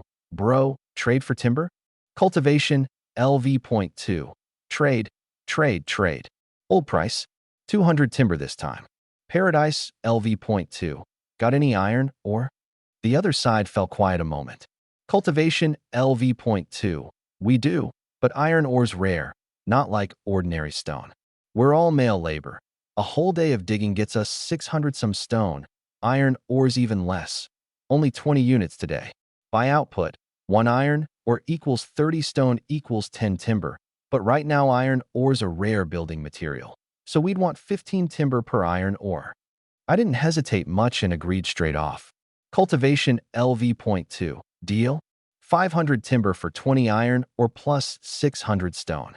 Over at Cultivation, a crowd had moved their log cabins into the mine cavern. A bearded middle-aged man stared at the chat log, silent a long while. Chief, are we trading? That's nearly a whole day's haul of ours, for just 500 timber. The bearded man sighed. What else? No timber, and what do we light a fire with at night? He ate a big mouthful of meat. Tomorrow we dig harder, especially iron ore. Once other tribes dig up iron ore too, it'll depreciate. The trade went through. The moment I triggered my talent, the stone stock hit 1930, and there were 50 iron ore too. 2 hours later, darkness fell. The fence was built, every stake driven into the ground with all of Zhang Xinyue's strength and lashed tight with hemp rope, reasonably solid. The campfires went from 1 to 5, lighting the tribe up bright. I came to the core members' cabin. Sister Bai, the divine shot authorization's about up, right? Just renewed it this morning, and here you are again? Bai Huan sat on the memory foam mattress and chided, though her tone held little rejection. Well, you leveled up. You leveling up is the same as me leveling up. I smiled. Tier 2 divine shot, pinpoint at 150 feet. With it on me, the tribe's night defense is a lot stronger. Authorize once more. Bai Huan thought it over. Having the chieftain hold Tier 2 divine shot really did greatly benefit everyone's safety. Use it sparingly. She confirmed the authorization on her communication stone. Bai Huan has authorized you. Talent borrowed. Divine shot, Tier 2. 71 hours, 59 minutes remaining to. Thanks, Sister Bai. I paused. Right. Stop always thinking about not being in charge. For seniority and steadiness, you put me most at ease in the whole tribe. Going forward, when Chimeng, Meng Yao, and I take teams out to expand, holding down the home front rests on you. Bai Huan smiled. Fine. Holding the home front. I'm good at? I'm used to managing this bunch of girls. The core members all up to Tier 2. The fence up. 5 fires lighting the night. Iron ore in hand. Paradise's foundation had sunk another inch deeper. Tomorrow would be the first day to send the bees out and recruit talent to expand. Half an hour later, I renewed all the core members' talent authorizations. From tonight, night watch in groups of 3. 2 groups taking turns. Zhang Xinyue had hit Tier 2 Herculean strength. I went to renew her authorization. You've got Tier 2 Herculean strength. With it on me, I can respond fast to anything at night. Authorize once more. No problem. She confirmed readily on her communication stone. I'm glad to do something for the chieftain. Zhang Xinyue has authorized you. Talent borrowed. Herculean strength, Tier 2. 71 hours, 59 minutes remaining to. Zhang Xinyue has authorized you. Talent borrowed. Herculean strength, Tier 2. 71 hours, 59 minutes remaining to. Back in the cabin, Jiang Qiming and Wang Mingyao weren't asleep yet. That talent of yours is so convenient and so punchable. Wang Mingyao pursed her lips. Always borrowing people's talents at the drop of a hat. Borrowing 3 minutes isn't punchable. I shrugged. Or how about the talent expiring right when a fight breaks out? Now that'd be a riot. I paused, my tone going heavy. Or else, a permanent seize by killing? Then would you still think borrowing is punchable? Wang Mingyao was instantly speechless. Fine, voluntary authorization is best. Everything I do is for the tribe. Yes, yes, yes. Wang Mingyao rolled her eyes at me and turned over to sleep. The night passed without a word. First thing the next morning, I opened the land deed to check the regional channel. Another day gone, and the region was down to 6,967 tribes. Everyone had begun to grasp the rules of survival. Great Oracle, today's divination. I brought Jiang Qiming to stand before everyone. She pressed her palms together and closed her eyes, purple light shimmering at her chest, and divined 2 event cards at once. 3-star event. The Goblin Overlord, finding a squad hasn't returned, is growing anxious and dispatching more elite goblins along the exploration team's original route to search. Better equipped. Be careful to. Minor peril. This goblin squad is allergic to honey. This hint may turn peril into fortune. 2-star event. To the northwest, an elite berserk ape is being mobbed by a pack of long-starved black-maned wolves, seemingly already gravely wounded. Minor peril. A last-second rescue at the right moment may turn peril into fortune. Chunyi, what do you make of it? Jiang Qiming asked. Divination comes with fortune hints now. Impressive. I stroked my chin. But why's it all peril today? Mingyao, can you contract an elite monster? Wang Mingyao yawned. There's a chance when it's weak. Then we hit the 2-star first. Rescue the berserk ape. Try to contract it. If I can't, kill it. Meanwhile, send the bees out to watch the goblin's movements. I turned to Zhang Xinyue. You hold the fort. Have the scavenging crew help build a big cage out of timber. Anything urgent, reach me on the communication stone. The woodcutting crew chopped as usual. The scavenging crew stayed to build that big cage. Not knowing what it was for, but build it they did. This time I brought Bai Huan. Her weapon swapped for the fine Quadrenia wood hunting bow we'd traded for yesterday. Far comfier in the hand than the heavy oxenu bow, and she wore black iron bearhide armor too. A 6-person team set off northwest, 2 extra to haul the spoils. Scout ahead. A fat black bee perched on Wang Mingyao's hand, buzzing in exchange. A small swarm flew out and dispersed. Before long, a report came back. That way, there's blood and signs of a fight. Move.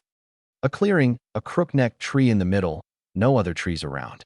A black ape was up the tree, scarred all over, tearing at the corpse of a black-maned wolf, blood spraying. Below the tree circled 20-some black-maned wolves, the leader already at elite grade. They circled, waiting for the ape up the tree to exhaust itself and fall. A berserk ape. Roar, roar. The ape only bellowed in fury, but the pack didn't retreat, pressing in tighter. The wolf king couldn't wait. It leapt up to gnaw the trunk, a chunk per bite. Before long, the ape would drop. Chunyi, do we make our move? Bai Huan, prone in the grass, asked in a whisper. Wait more. It's still got stamina. Another 10 minutes, and the crook-necked tree was gnawed through by the pack. The berserk ape lost its footing and fell. The elite black-maned wolf bit clean through its left chest, and a dozen-some wolves each clamped a limb, pinning it down. The berserk ape, worn out, couldn't break free, only desolation in its eyes, a whimper in its throat. Whip boom. A blast, blood mist everywhere.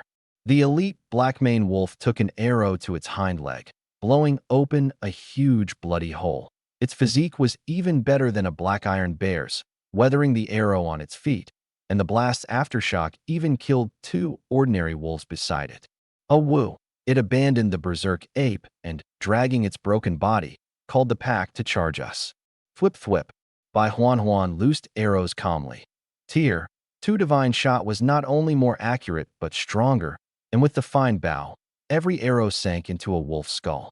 The elite black-maned wolf, gravely wounded, still rushed astonishingly fast, the kind of ferocity of a thing that knows it won't survive and means to drag someone down with it. Thwip.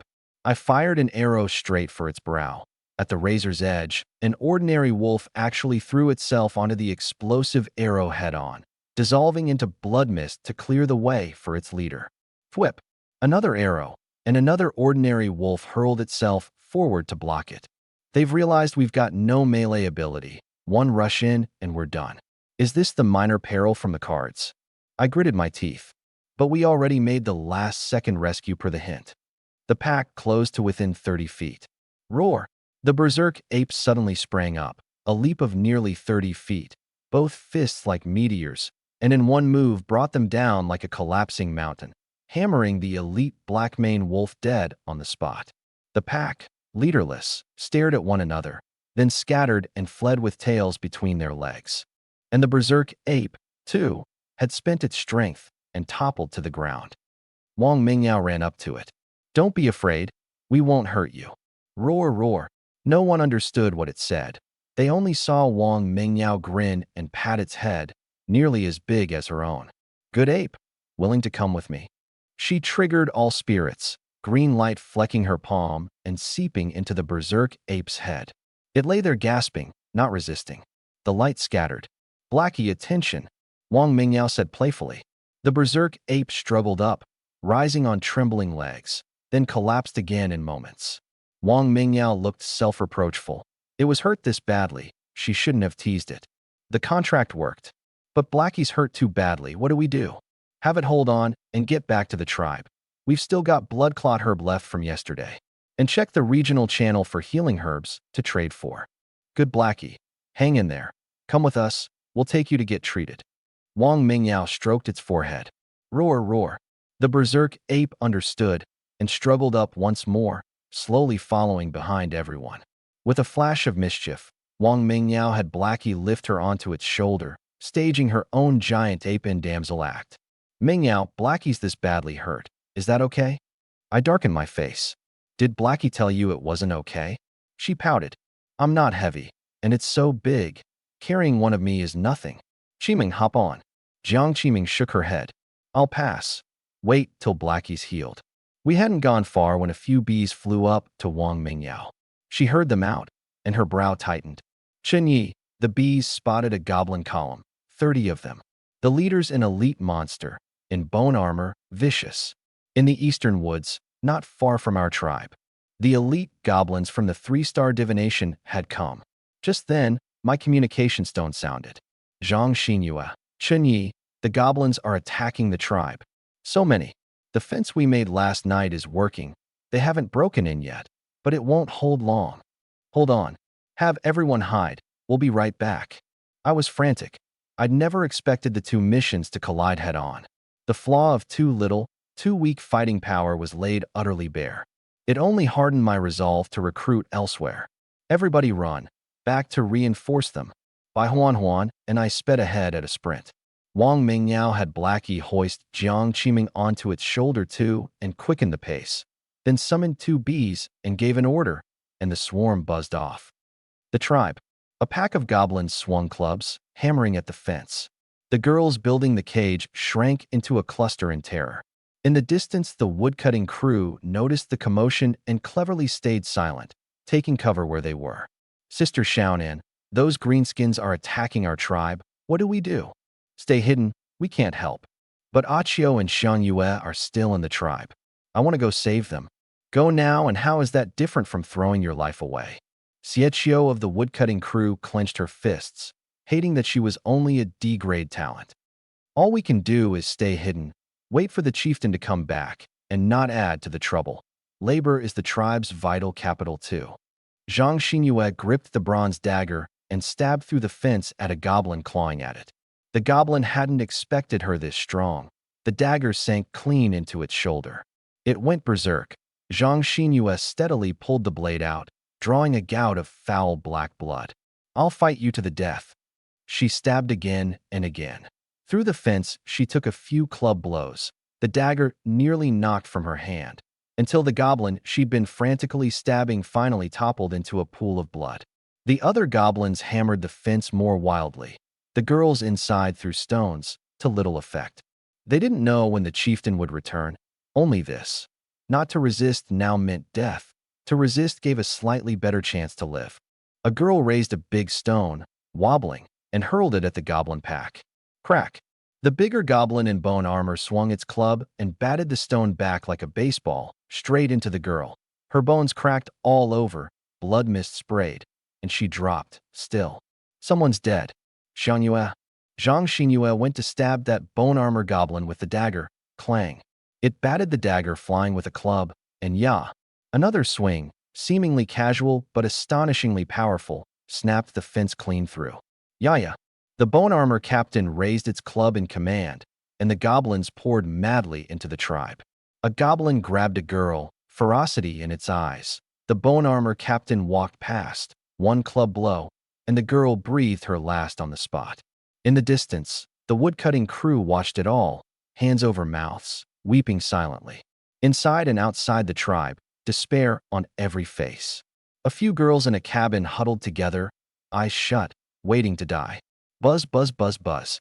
A swarm of nectar bees returned from the surrounding woods, dove into the hive, and then each, wrapped in a ball of honey, flew at the goblins.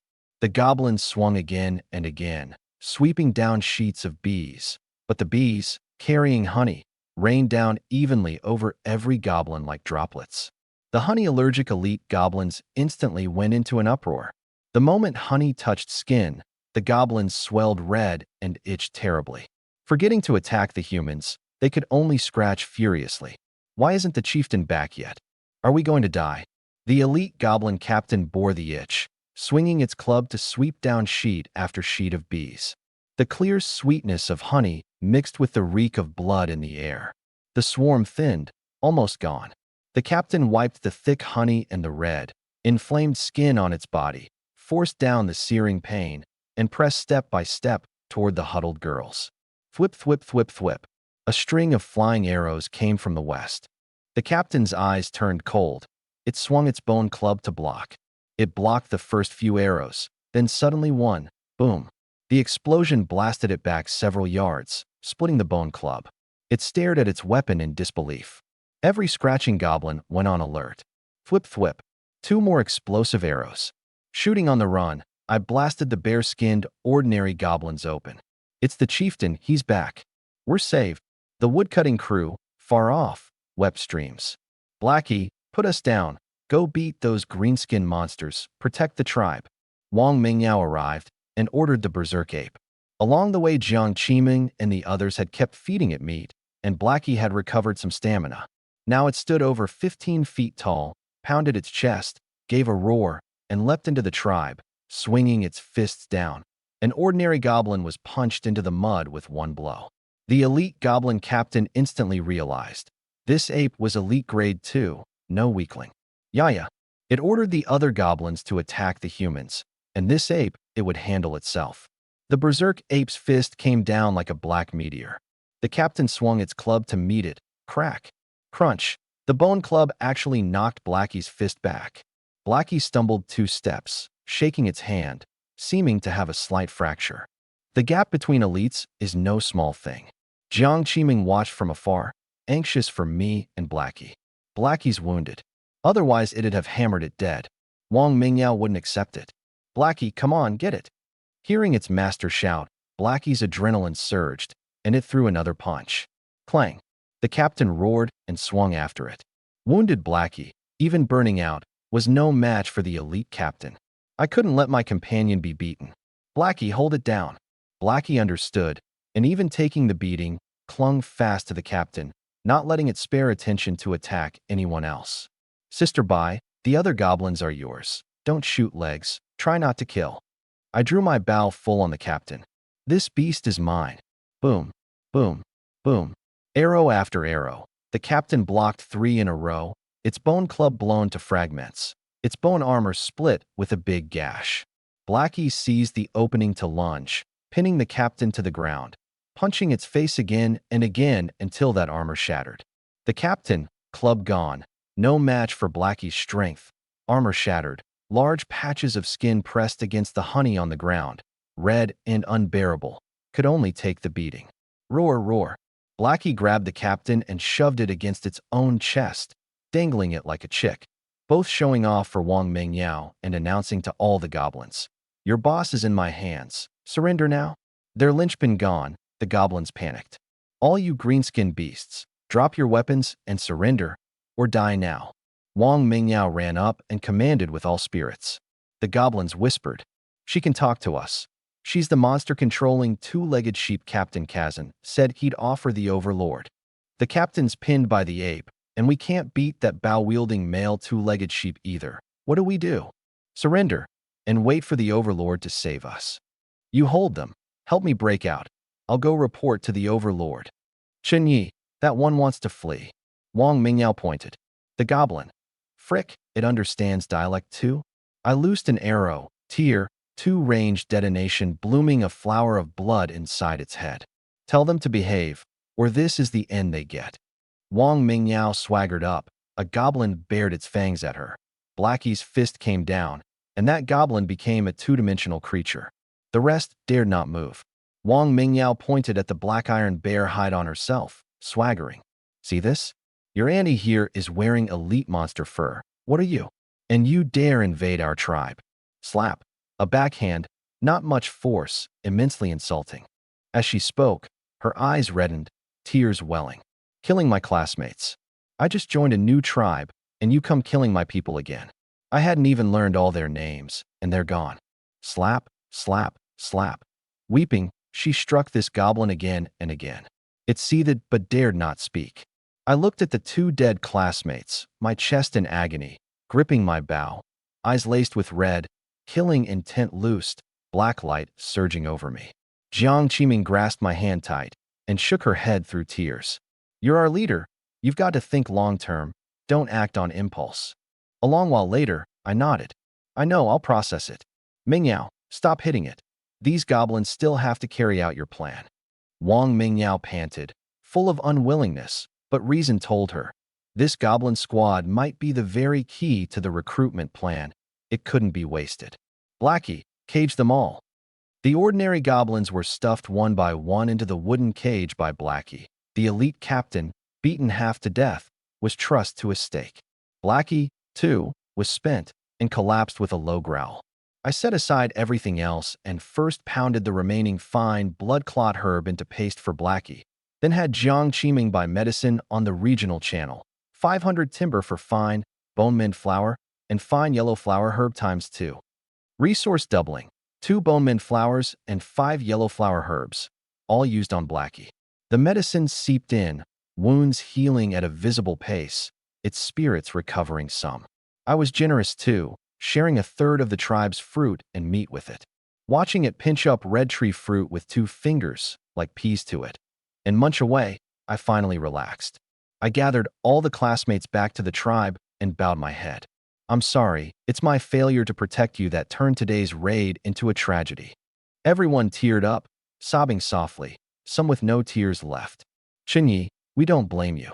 If anything's to blame, it's that we're too weak. And we've got to thank you for not abandoning us. Having their understanding, I felt a little better. The tribe's biggest problem right now is a lack of high-end fighting power. My tone went grave. But do you know your own biggest problem? Low talent grades. No, it's a lack of courage. I said, facing a strong enemy, you don't even have the courage to fight. I know many of you have never even killed a chicken, but wake up. This isn't the old world anymore. Don't kill the monsters, and the monsters come kill you.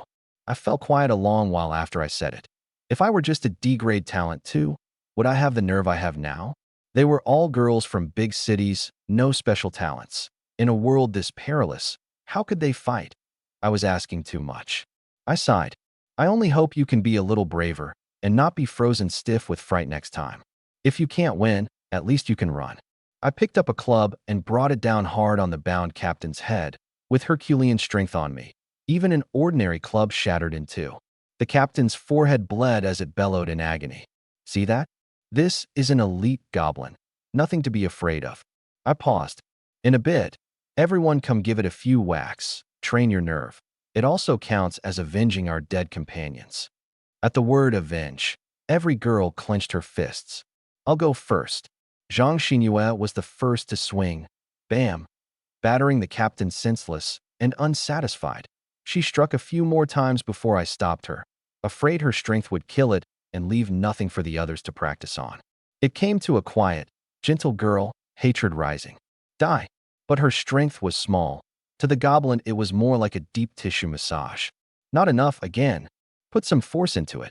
Gradually, the girls practicing after grew much braver, working up some nerve, daring to face an ugly thing like a goblin head-on. The goblins in the cage trembled in fear. Captain Kazan's in a terrible state. We won't be next, will we? This pack of 2-legged sheep is vicious. Why did we ever attack them? I regret it so much. One of the goblins who proposed coming is right there among us. You said this side had lots of two-legged sheep, rich pickings, easy to rob. Well now, the captain's taking the beating for us. I'm scared. They're saying they're scared. Wang Mingyao translated, expressionless. Usually she'd be all giggles, but now she couldn't feel the least bit cheerful. Scared is exactly what I want them. I had people bury the two classmates' bodies. With the whack the goblin courage drill over, the woodcutting crew went chopping as usual. It was the day's fixed output. The nectar bee swarm was nearly wiped out. Wang Mingyao felt she'd wronged them, yet still didn't break the contract. She was kind, but no bleeding heart, and the swarm was still useful. The tribe's new fighting power now was the elite berserk ape, Blackie. With it, the tribe finally had a bit of melee ability. I brought my interpreter, Wang Mingyao, before the captain. Wounded all over, its breath feeble, it heavily lifted its eyelids. Mingyao, ask it whether it's seen other human tribes. Wang Mingyao triggered all spirits. Hey, ugly thing, my big bro's asking. Have you seen other two-legged sheep? The captain, Kazan Pa, I won't tell you. I couldn't understand, so I relied on her to translate. What did it say? Wang Mingyao thought a moment. It says it can't quite remember, but it can't stop thinking about the slaps. A few more, and it'll remember. So it's a glutton for punishment. I sneered. Fine, the grand memory recovery technique. Herculean strength. A slap, and a deep handprint on Kazan's face. Remember now? Slap. Slap slap. With energy to spare, I went on slapping for half an hour. The goblins in the cage were terrified. Even a quick death would have been kinder. Wang Mingyao waved me to stop, then asked, know the whereabouts of other two-legged sheep? Don't, and we chop off one of your hands. Kazan was silent. Often, silence means it knows. Good.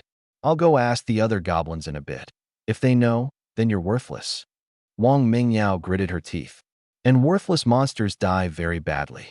So saying, she really walked toward the goblin cage, where Blackie was already cracking its knuckles, waiting for its master's command.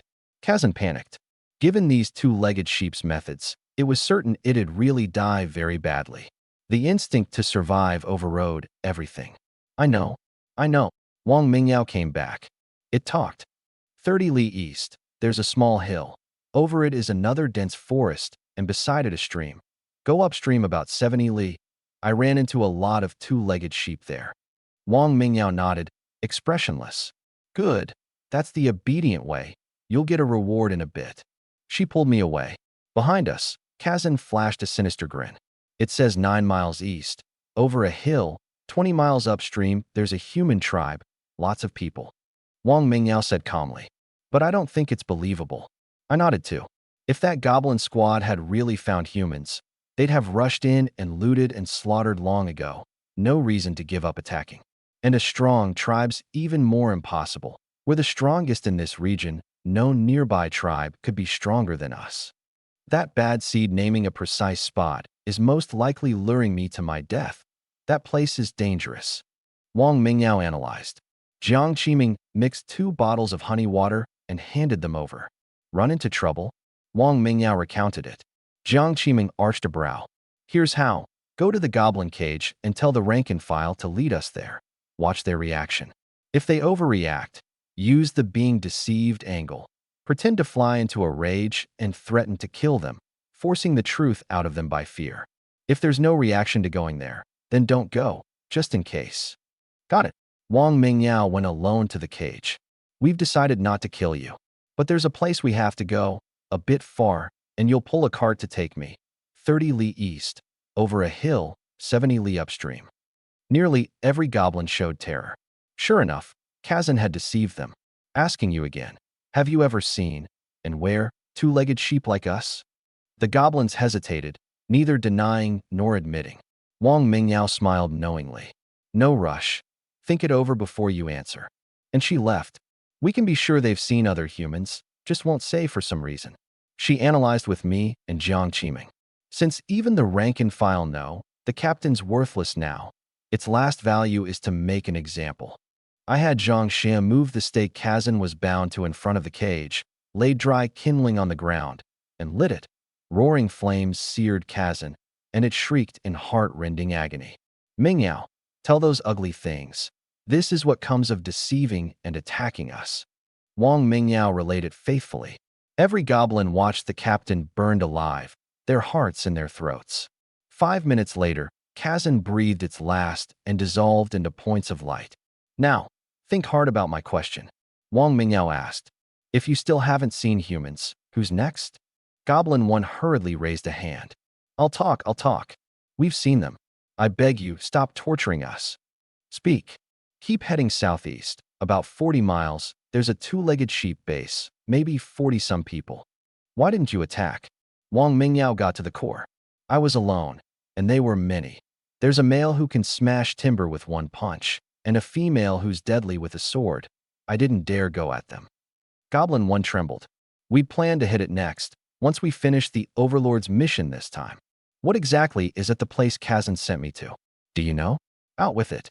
There's a war general demon white tiger. That's its territory. Invaders die. War general grade? Something stirred in me. What tier of monster was this? Is a war general strong? How does it compare to Kazan? I had Wang Mingyao translate. By now I more or less grasped the gap between common and elite monsters. Elites were a handful. Without my strong talent, they'd be near impossible. Captain Kazan once carelessly entered its grounds and was scared witless by a single tiger's roar. Goblin 1 trembled all over just thinking of that white tiger. It told us never, ever to go there. You dog thing. I glanced at where Kazan had been and cursed, sending us to a place this dangerous. The three heads of the household traded looks. None quite believed everything Goblin 1 said, yet it felt credible and had to be verified. Done? Dare deceive us, and you'll end up just like Kazan. Wang Mingyao directed Blackie to drag Goblin 1 out, making as if to bind it for the fire. Goblin 1 was dumbstruck. Told everything and still must die? It struggled and begged frantically, no trace left of its pillaging ferocity, looking for all the world like a green softy. I didn't lie to you. It's all true. I beg you, don't kill me. I've got important news. There's more. Seeing Wang Mingyao unmoved, it cried out in desperation. At that two-legged sheep tribe, I saw a female who looks just like you, with a scar on her arm. Wang Mingyao's eyes snapped wide, and the honey water in her hand smashed to the ground with a crack. What is it? What did this beast say? I asked. I found my sister. Blackie, stop. I ordered. Wang Mingyao was terribly tense. In all her days at the tribe, I'd never seen her like this. What on earth is going on? I have a sister, Wang Menglu. Like you all, still in her freshman year. Wang Mingyao grabbed my hand, crying. The goblin says it's seen her, can even describe the scar on her arm. It was afraid we'd kill it and kept saying it wasn't lying. This time, it really wasn't. Chinyi, please, help me bring my sister over, okay? I'll agree to anything you want. It was Wang Mingyao's sister. Naturally, I'd see to it. Besides, we had a recruitment plan anyway. Bringing her along on the way added a fighter or a hand. Don't worry, I'll bring our sister back. I said, but we need a plan. You and Chiming keep questioning the goblins. How long is the round trip? Can they find the place again? I'll arrange other tribe matters and check the land deed chat while I'm at it. The tribes settled back into order, each to their own task.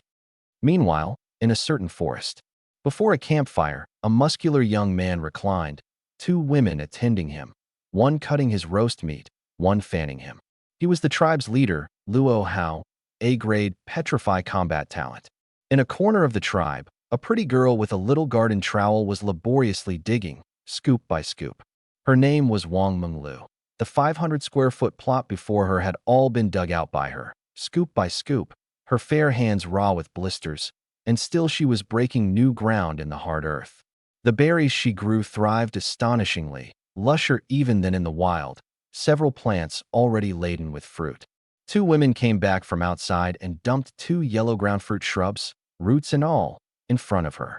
Wang Menglu, plant these two as well. Hurry up.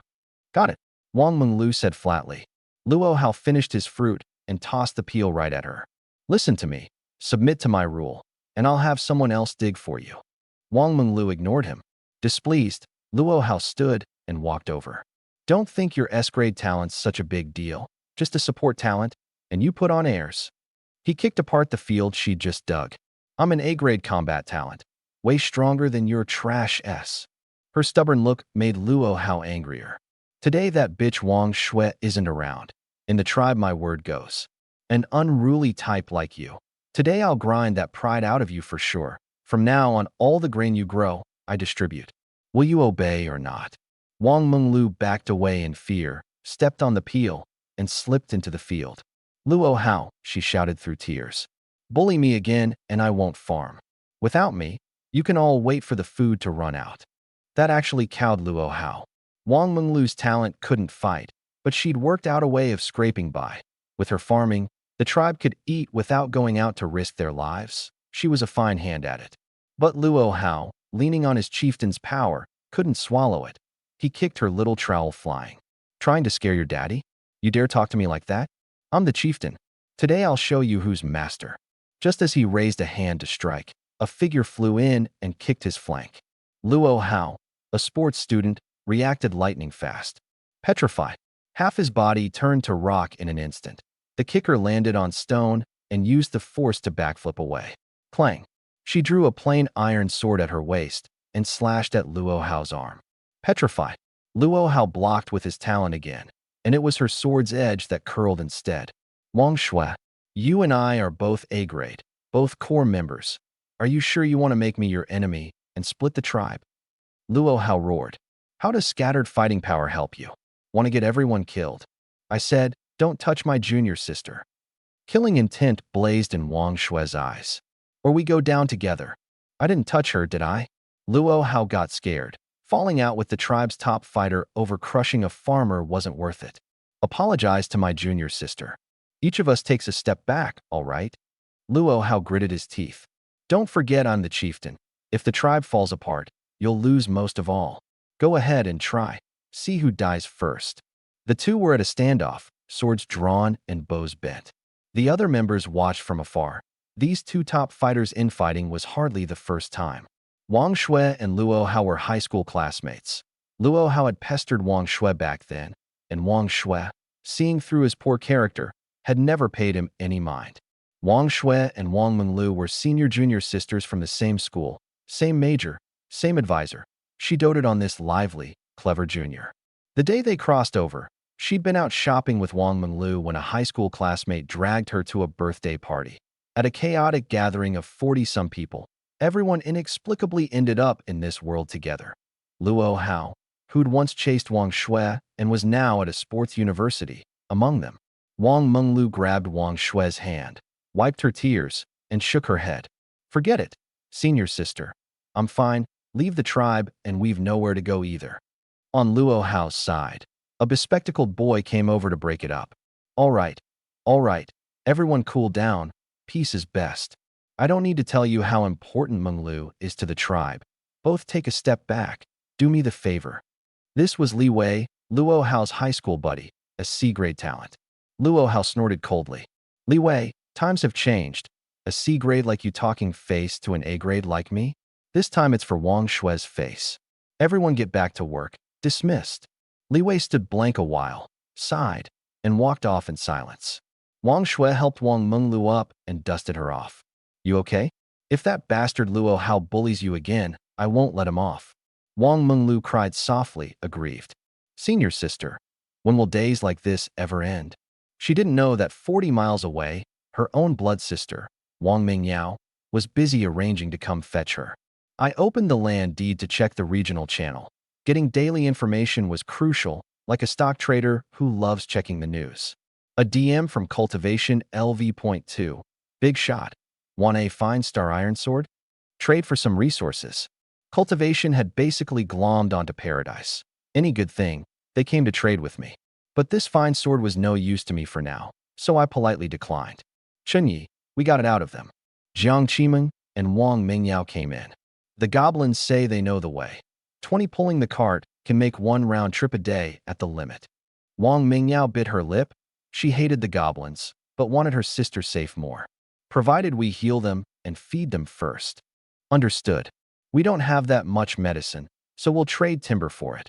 As for food, some of the leftover meat goes to them. Seeing my face darken, Jiang Qimeng asked, What are you thinking? Who goes to fetch Mingyao's sister? Mingyao and I fit. But the tribe always needs guards. Teach her by fits. But she alone isn't enough fighting power, and Blackie has to stay. Besides, the goblins could hardly haul something Blackie's size. I looked at her. You stay too. The tribe needs you to handle arrangements and coordination. Then take Zhang Xinyua. She's strong and can help. I shook my head, not quite satisfied. I think we should contract another elite beast to replace the Nectar Bee Queen. That way the tribe's better secured. The two women started. A second one? Where do we find that? Have the swarm scout and ask the goblins. Find one and take Blackie to subdue it. 3 hours later, I'd been busy the whole time at the forge bench. The tribe now had 3 wooden storage chests, 1 black iron, 1 silver, and I'd made 400 stone arrows too. Chinyi, the swarm reports. North, there's an elite, great tree vine. Vines that extend to strangle, a defensive type. The goblins say there's also an elite, leopard cat nearby. Small, agile, sharp of claw and fang. Which one? Wang Mingyao asked. The great tree vine. Without hesitation. The leopard cat's too agile, no telling where it is. Finding it wastes time and means a fierce fight regardless. The great tree vine guards one spot, easy to find. I'm thinking, could it use its vines to reinforce the fence and guard the tribe more solidly? Makes sense. Jiang Qiming approved. Vines spreading out could serve as a small intel network too. And a tree's easier to beat than a cat. Settled. I took Wang Mingyao and Blackie to find the great tree vine. The target was clear, and we got there in no time. The moment Blackie saw it, it pounded its chest and screeched. Roar, roar. Wang Mingyao understood. Screw you. She got a black line across her face. Blackie sprang at the trunk. Countless vines reached in from all sides, binding the over 15-foot ape and hoisting it into the air. Blackie pulled with all its might, snapping one vine only for another to come, endless. I put an arrow straight into the trunk. Boom. It blasted open a hole. The vines binding Blackie all retracted. Plant monsters dreaded fire terribly. My explosive arrows posed a huge threat to it. Why do you attack me? Wang Mingyao heard the great tree vine say. I just raised my bow to shoot when she stopped me. I want to contract you as a companion, to come to our tribe and help us guard our home. I refuse. Then we'll cripple you and take you anyway. Wang Mingyao said coldly. The great tree vine. In all its long life, the first time it had met a creature that could talk to it and threaten it at the drop of a hat. But it was plainly no match for the man who could shoot explosions. He countered it hard. And there was that elite dumb ape too. Couldn't beat it at all. I'm willing to be contracted. I'll go with you. Oh ho, the wise bow to circumstance. Wang Mingyao's eyes went wide. It lowered all its vine defenses and let her approach. Afraid of mishaps, I kept my bow trained on it the whole time. It all went smoothly. Wang Mingyao successfully contracted the elite, great tree vine, mid-stage elite. Back at the tribe, the Nectar Bee Queen, as if sensing some unseen karmic bond severed, no longer felt so strong a dependence on the tribe or on Wang Mingyao. It gathered all the bees of its swarm and left the human tribe, returning to the wild. It didn't take the remaining hive either. There was still some honey inside, a little gift left for the humans.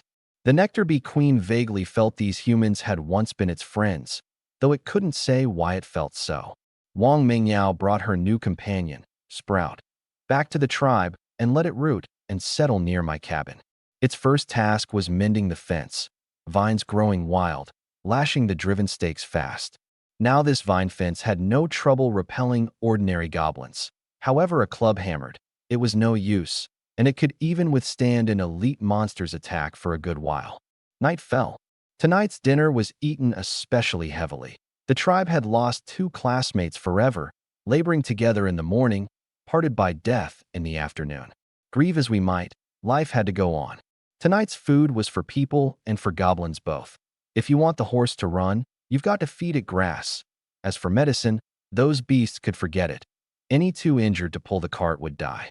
Learning I was leaving to fetch her sister tomorrow, Wang Mingyao was full of gratitude and edged over. Chinyi, I really don't know how to thank you. No need. I waved a hand. Recruiting was on the plan anyway, and it's your sister, no reason not to fetch her. Besides, I'm a person with blood and flesh, feeling and loyalty, first, and a chieftain second. Having word of her and a way to act, I'll definitely bring her back. I believe paradise can give her better shelter. Wang Mingyao's eyes went hot, and she nodded hard. Thank you, Chenyi. My sister, she'll be all right, won't she? She will, I said firmly. Before sleep, Jiang Qiming said she wanted to go talk with Teacher Bai. I figured she was off to swap little foodie notes, and got an eye roll. I'm going to talk about the tribe's future. People will only keep coming. Teacher Bai should join the management too. Made sense, so I didn't stop her. In by Huan's cabin, Yi Kuer and Zhang Xinyue were asleep on one side. Jiang Qiming and Bai Huan lay facing each other. Qiming, do you think we can ever go back to modern society? Bai Huan spoke first. Jiang Qiming shook her head. Even if we could, the rules of society have changed. A few days in, and one region's lost over 3,000 tribes. By ratio, the whole world's probably already lost 3/10 of its people. Talking about whether we can go back is meaningless now. Bai Huan sighed. You're so philosophical about it. Rest early. Teacher Bai, there's an important task tomorrow. I didn't sleep. I opened the land deed to check the regional channel. Plenty of chieftains still up at midnight. Sweet potato LV.2, so cold. Blood packed LV.2, didn't burn enough fire? I'm nice and toasty here. Short on hands to do the work, huh? Sweet potato LV.2, quit treating people like livestock, savage. Blood packed LV.2, heh, real mouthy. Don't let me catch you, or you'll get it. Cultivation LV.2, who wants a fine star iron sword? Trade for timber and resources. Cultivation's sword had been posted all day and still hadn't moved. Late at night always stirs the urge to shop. Sky Demon LV.2, I want it. Timber times 500, black iron bear meat times 1, to trade. Sky Demon had a grudge with paradise, but where's friendship in the face of profit? Besides, I wasn't close enough with cultivation for shared hatred of a common enemy. Cultivation LV.2, bro, this is a fine-grade sword. The offer's a bit light, no? Sky Demon LV.2, so what? Don't you know timber's precious? Can your tribe even produce timber? Cultivation's chieftain was a big, bushy-bearded man named Zhao Gang, formerly a construction contractor, swept off to this rotten place mid-meeting with his workers. He stared at the chat and sighed. 500 it is. Our tribe's easy to defend, hard to attack. Right now timber matters more than weapons. Just as he went to accept, a message from Paradise jumped onto the public screen. Paradise LV.2, timber times 700, honey times 20, black mane wolf leg bone times 2. Trade with me. After turning it over, I decided to take the fine sword.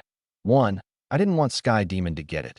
2. Short on timber I could chop more, but if I truly lacked a weapon later, that'd be hard to fix, and maybe I could cultivate both melee and ranged. Sky Demon LV.2, got lots of materials, so you but heads with me, that it? Sky Demon wavered a long while and didn't raise the bid, and Paradise's offer really was better, so cultivation closed with Paradise once again. As for Sky Demon, let it hop around a couple more days. When we meet, calling me Grandpa won't help. Sword in hand, I scrolled the chat a while longer, found nothing interesting, and shut my eyes. Dawn wasn't far. I'd grab a bit more sleep. Tomorrow, the expedition to fetch the sister. The night grew colder and colder, the temperature thrown off balance, like God had left the freezer door open and the chill came pouring down. A certain forest tribe, Luohao, monopolized the largest fire in the cabin, wrapped in nearly all the tribe's thatch, with several girls forced to tend his fire in shifts, feeding wood, fanning, not daring to stop for a moment. Damn it, why's it getting colder and colder? Build that fire up for me. Luohao snapped. A girl, hands stiff with cold, was half a beat slow feeding the wood and took a slap. Slacking? Believe me, I'll throw you out of the tribe. Enduring the pain, she hurried to stoke the fire bright. They shivered with goosebumps, yet none dared disobey. Most of this tribe's fire and thatch had been seized by the chieftain. In another cabin, a dozen some girls huddled together, covered in thatch, with only a small tuft of fire for warmth. So cold, colder by the day. Hold each other tight, it's a bit warmer. Wang Shui and Wang Menglu lay in the spot near the fire. Wang Menglu, thinking of these past days, silently shed tears. I miss my sister so much. I don't know how she's doing now. She didn't know that her sister, Wang Mingyao, was at this very moment rushing to fetch her. First thing the next morning, everyone gathered on the tribe's open ground, waiting for Luo Hao. No, on our side of things, waiting for the chieftain to come out and assign work. I'd changed into a new outfit. The fine black-mane wolf hide dropped by the elite black-mane wolf Blackie hammered dead yesterday, made by Yi Kuer into armor, just the one set. I put it on, an air of wildness all over me. The black iron bear hide armor I'd taken off I handed back to Yi Kuer to alter into a universal fit. Today, the tribe carries out a special plan, going to other tribes to recruit people. Murmurs broke out below. Recruit? The tribes are so far apart, and you'll get lost going deep into the mist. How do we even get there? The chieftain has his plans, no need for us to worry. I gave 2 light coughs. The road ahead is perilous. I don't know what we'll run into either. Teacher Bai and Qiming hold the fort. Obey them in all things. Mingyao, Xinyue, and I set out. The rest, each to your task. We'll definitely be back before dark. Stay safe, chieftain. Waiting for your triumphant return. After the woodcutting and scavenging crews dispersed, I said to Jiang Qiming, don't forget to divine. I can't waste time. What Blackie can handle, send Blackie. What it can't, don't go. I want you safe. Jiang Qiming gave me a big hug. Don't worry, I know my limits. It's you. First time out far, be careful. She hugged Wang Mingyao too. Bring your sister back safe. I'll be waiting. Bai Huan hugged the 3 of us as well. Chen Yi, want the talent renewed? It was the first time she'd brought up renewing a talent on her own. I was a little surprised. Thanks, Sister Bai. I've still got 2 days, that's enough. I paused. I'll renew when I'm back. Okay. This time there wasn't the slightest reluctance. Instead, a touch of hope that I'd return safe.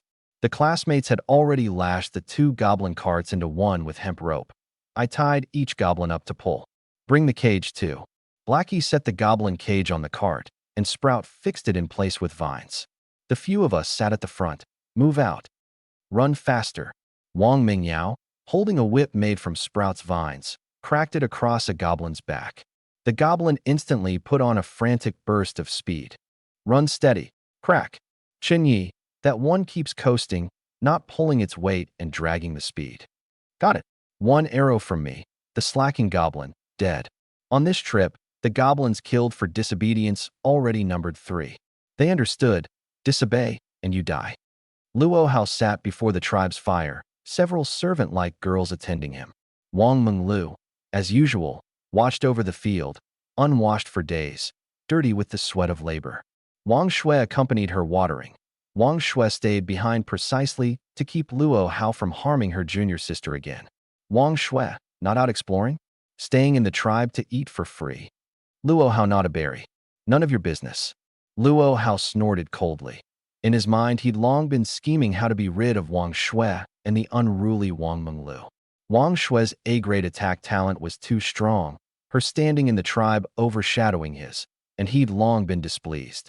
Luckily, with his sweet talk, he'd duped everyone into electing him chieftain and held the land deed, so none dared defy him.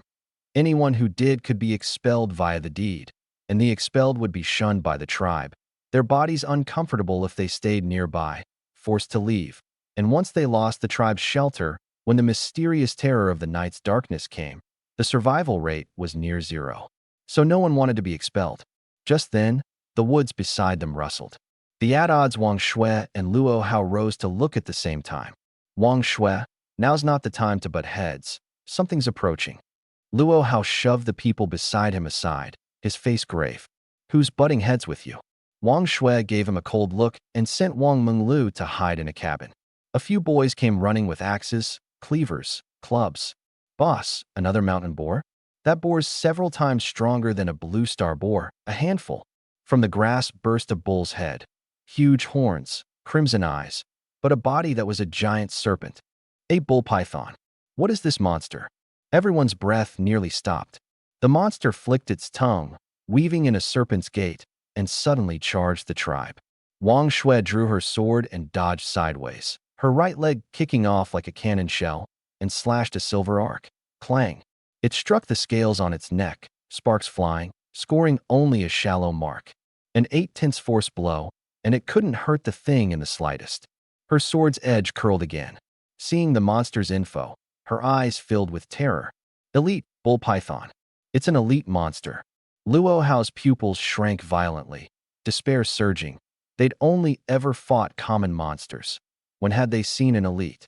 Just this morning, someone in the Landed chat had said a tribe ran into an elite monster, and it killed their only A-grade combat talent in one blow, then left once it had eaten its fill, leaving only C- and D grades to wait for death. Luo Hao petrify. Wang Shui shouted. The bull python shot at Luo Hao. Luo Hao petrified into stone. Boom. The horns rammed him, and he was blasted like a cannon shell into a cabin, smashing it to ruins with a crash. Wang Shui looked at him in disappointment. An A-grade, and at the critical moment, all he could do was defend. Sword Shadow. She triggered her talent, speed surging explosively, her white iron sword turning to afterimages. 3 slashes in under a second. The sword's tip shattered against the hard scales, yet it split the bull python's scales too, slicing shallow gashes into its flesh. Hiss hiss. The bull python lashed its tail in fury, catching Wang Shui square in the belly and sending her flying several yards, blood at the corner of her mouth. Without Luo Hao's defense, that one really hurt. Even Wang Shui can't beat it. This is an elite monster. Only the big shot of paradise could kill a thing like this. Somebody save us. The terror-frozen classmates clung together. Someone wet their pants. The bull python was in no hurry to kill Wang Shui. It turned and slithered to the field, opened its mouth, and swallowed a tree laden with yellow tree fruit. So it's an herbivore. Hope it leaves once it's full. The next second, it darted in front of the crowd sitting frozen on the ground. Adrenaline spiking, they scrambled to run, but too late. The bull python's tail swept across, knocking them all over, and it opened its bloody maw and swallowed a person alive. It's here for the buffet. A balanced meat and veg diet. Someone fainted on the spot. Wang Shui's eyes laced with red, watching her tribe's people swallowed, hatred filling her, raised her broken sword and unleashed Sword Shadow again, targeting one of the bull python's weakest spots, the eyelid. The strikes were too fast. The bull python couldn't react, and one eye was slashed blind. It went savage with rage, tail flailing wildly, smashing the tribe over a wide area. Luo Hao crawled from the rubble, furious to the extreme. Screw your elite monster. Petrify. Arm turning to stone, he covered 100 yards in 10 seconds, charged the bull python, and punched its back hard. The bull python was unharmed and bit back at him instead. Petrify. Clang. The bull python recoiled as if biting stone, but its bite force was too strong. The fangs still pierced his petrified body, and it spat him out. Luo Hao rolled on the ground, dropped Petrify, touched his belly bleeding, and his face went white in an instant. Luo Hao, don't freeze up. We've got to coordinate, or we all die. Wang Shui shouted, holding her half-sword, despair in her eyes thicker than ever. In the woods not far off, a team of goblins hauling a cart came to a stop, everyone gasping, several collapsing to the ground exhausted. We're here up ahead. Goblin 1 panted. Chinyi, we're here. It says it's right up ahead. Wang Mingyao translated. I gazed off into the distance. With divine shot on me, my sight and senses sharper, and saw people ahead, indeed, locked in battle with a monster. Beaten to it by a monster? All goblins, into the cage on your own. I said coldly. Wang Mingyao translated, and the goblins didn't hesitate to crawl into the cage and lock themselves in. 3 had been killed for disobedience on the way, and they were scared stiff. Xinyue, lock the door, watch them here. Mingyao and I will go reinforce them and find Menglu. I said, anyone resists, kill them. Got it, leave it to me. The whole ring of goblins had experienced Zhang Xinyue's strength. She'd split Kazan's hard skull open every single time. With her there, the goblins wouldn't dare resist. I pulled Wang Mingyao at a jog to the forest's edge. The other side was a level, 2 tribe 2, the terrain like ours, woods all around. Right now a serpent-bodied, bullhorn giant was thrashing madly inside the tribe. It's an elite monster, elite bull python, already with late-stage elite strength. Wang Mingyao triggered all spirits and read its info without even interacting. I drew my bow, and saw a woman spring up beside the serpent's body, leaping onto it with astonishing speed and stabbing fiercely with a broken sword. There was a man in the tribe too, punching at the snake's belly. That man's attack is too weak. The woman's okay, fast, but her per-hit power's too small. Like Sister Bai, not enough strength. I said, spotted Menglu. Wang Mingyao paced anxiously and shook her head. No, and she's not among the ones lying on the ground either. Don't fret. They're at their limit. I'll kill the monster first, then ask about Menglu's whereabouts. I drew the bow again. Over there, the bull python coiled, flung Wang Shui away, and lashed its tail again. This time Luo Hao acted like a human, diving over to cushion Wang Shui. But cushioning meant he couldn't petrify. Both were in agony all over, hard even to rise, at the end of their tricks. The bleeding bull python, killing intent thick, slowly closed in on the two. Are we going to die? I can't accept it. Luo Hao gritted his teeth. But to die together with Shui, this ending isn't so bad. Wang Shui closed her eyes. Boom. A great blast, the reek of blood spreading. Wang Shui opened her eyes, pupils dilating. The scales on the bull python's belly had blown apart, shattered scales and gore flying everywhere. That whole patch of scale armor gone. The exposed flesh blasted into a shallow, charred blood hole. What's happening? Luo Hao opened his eyes and froze too. Where'd the nuke come from? The bull python howled in pain. From afar, a clear, youthful voice came. Beast, your hide's pretty thick.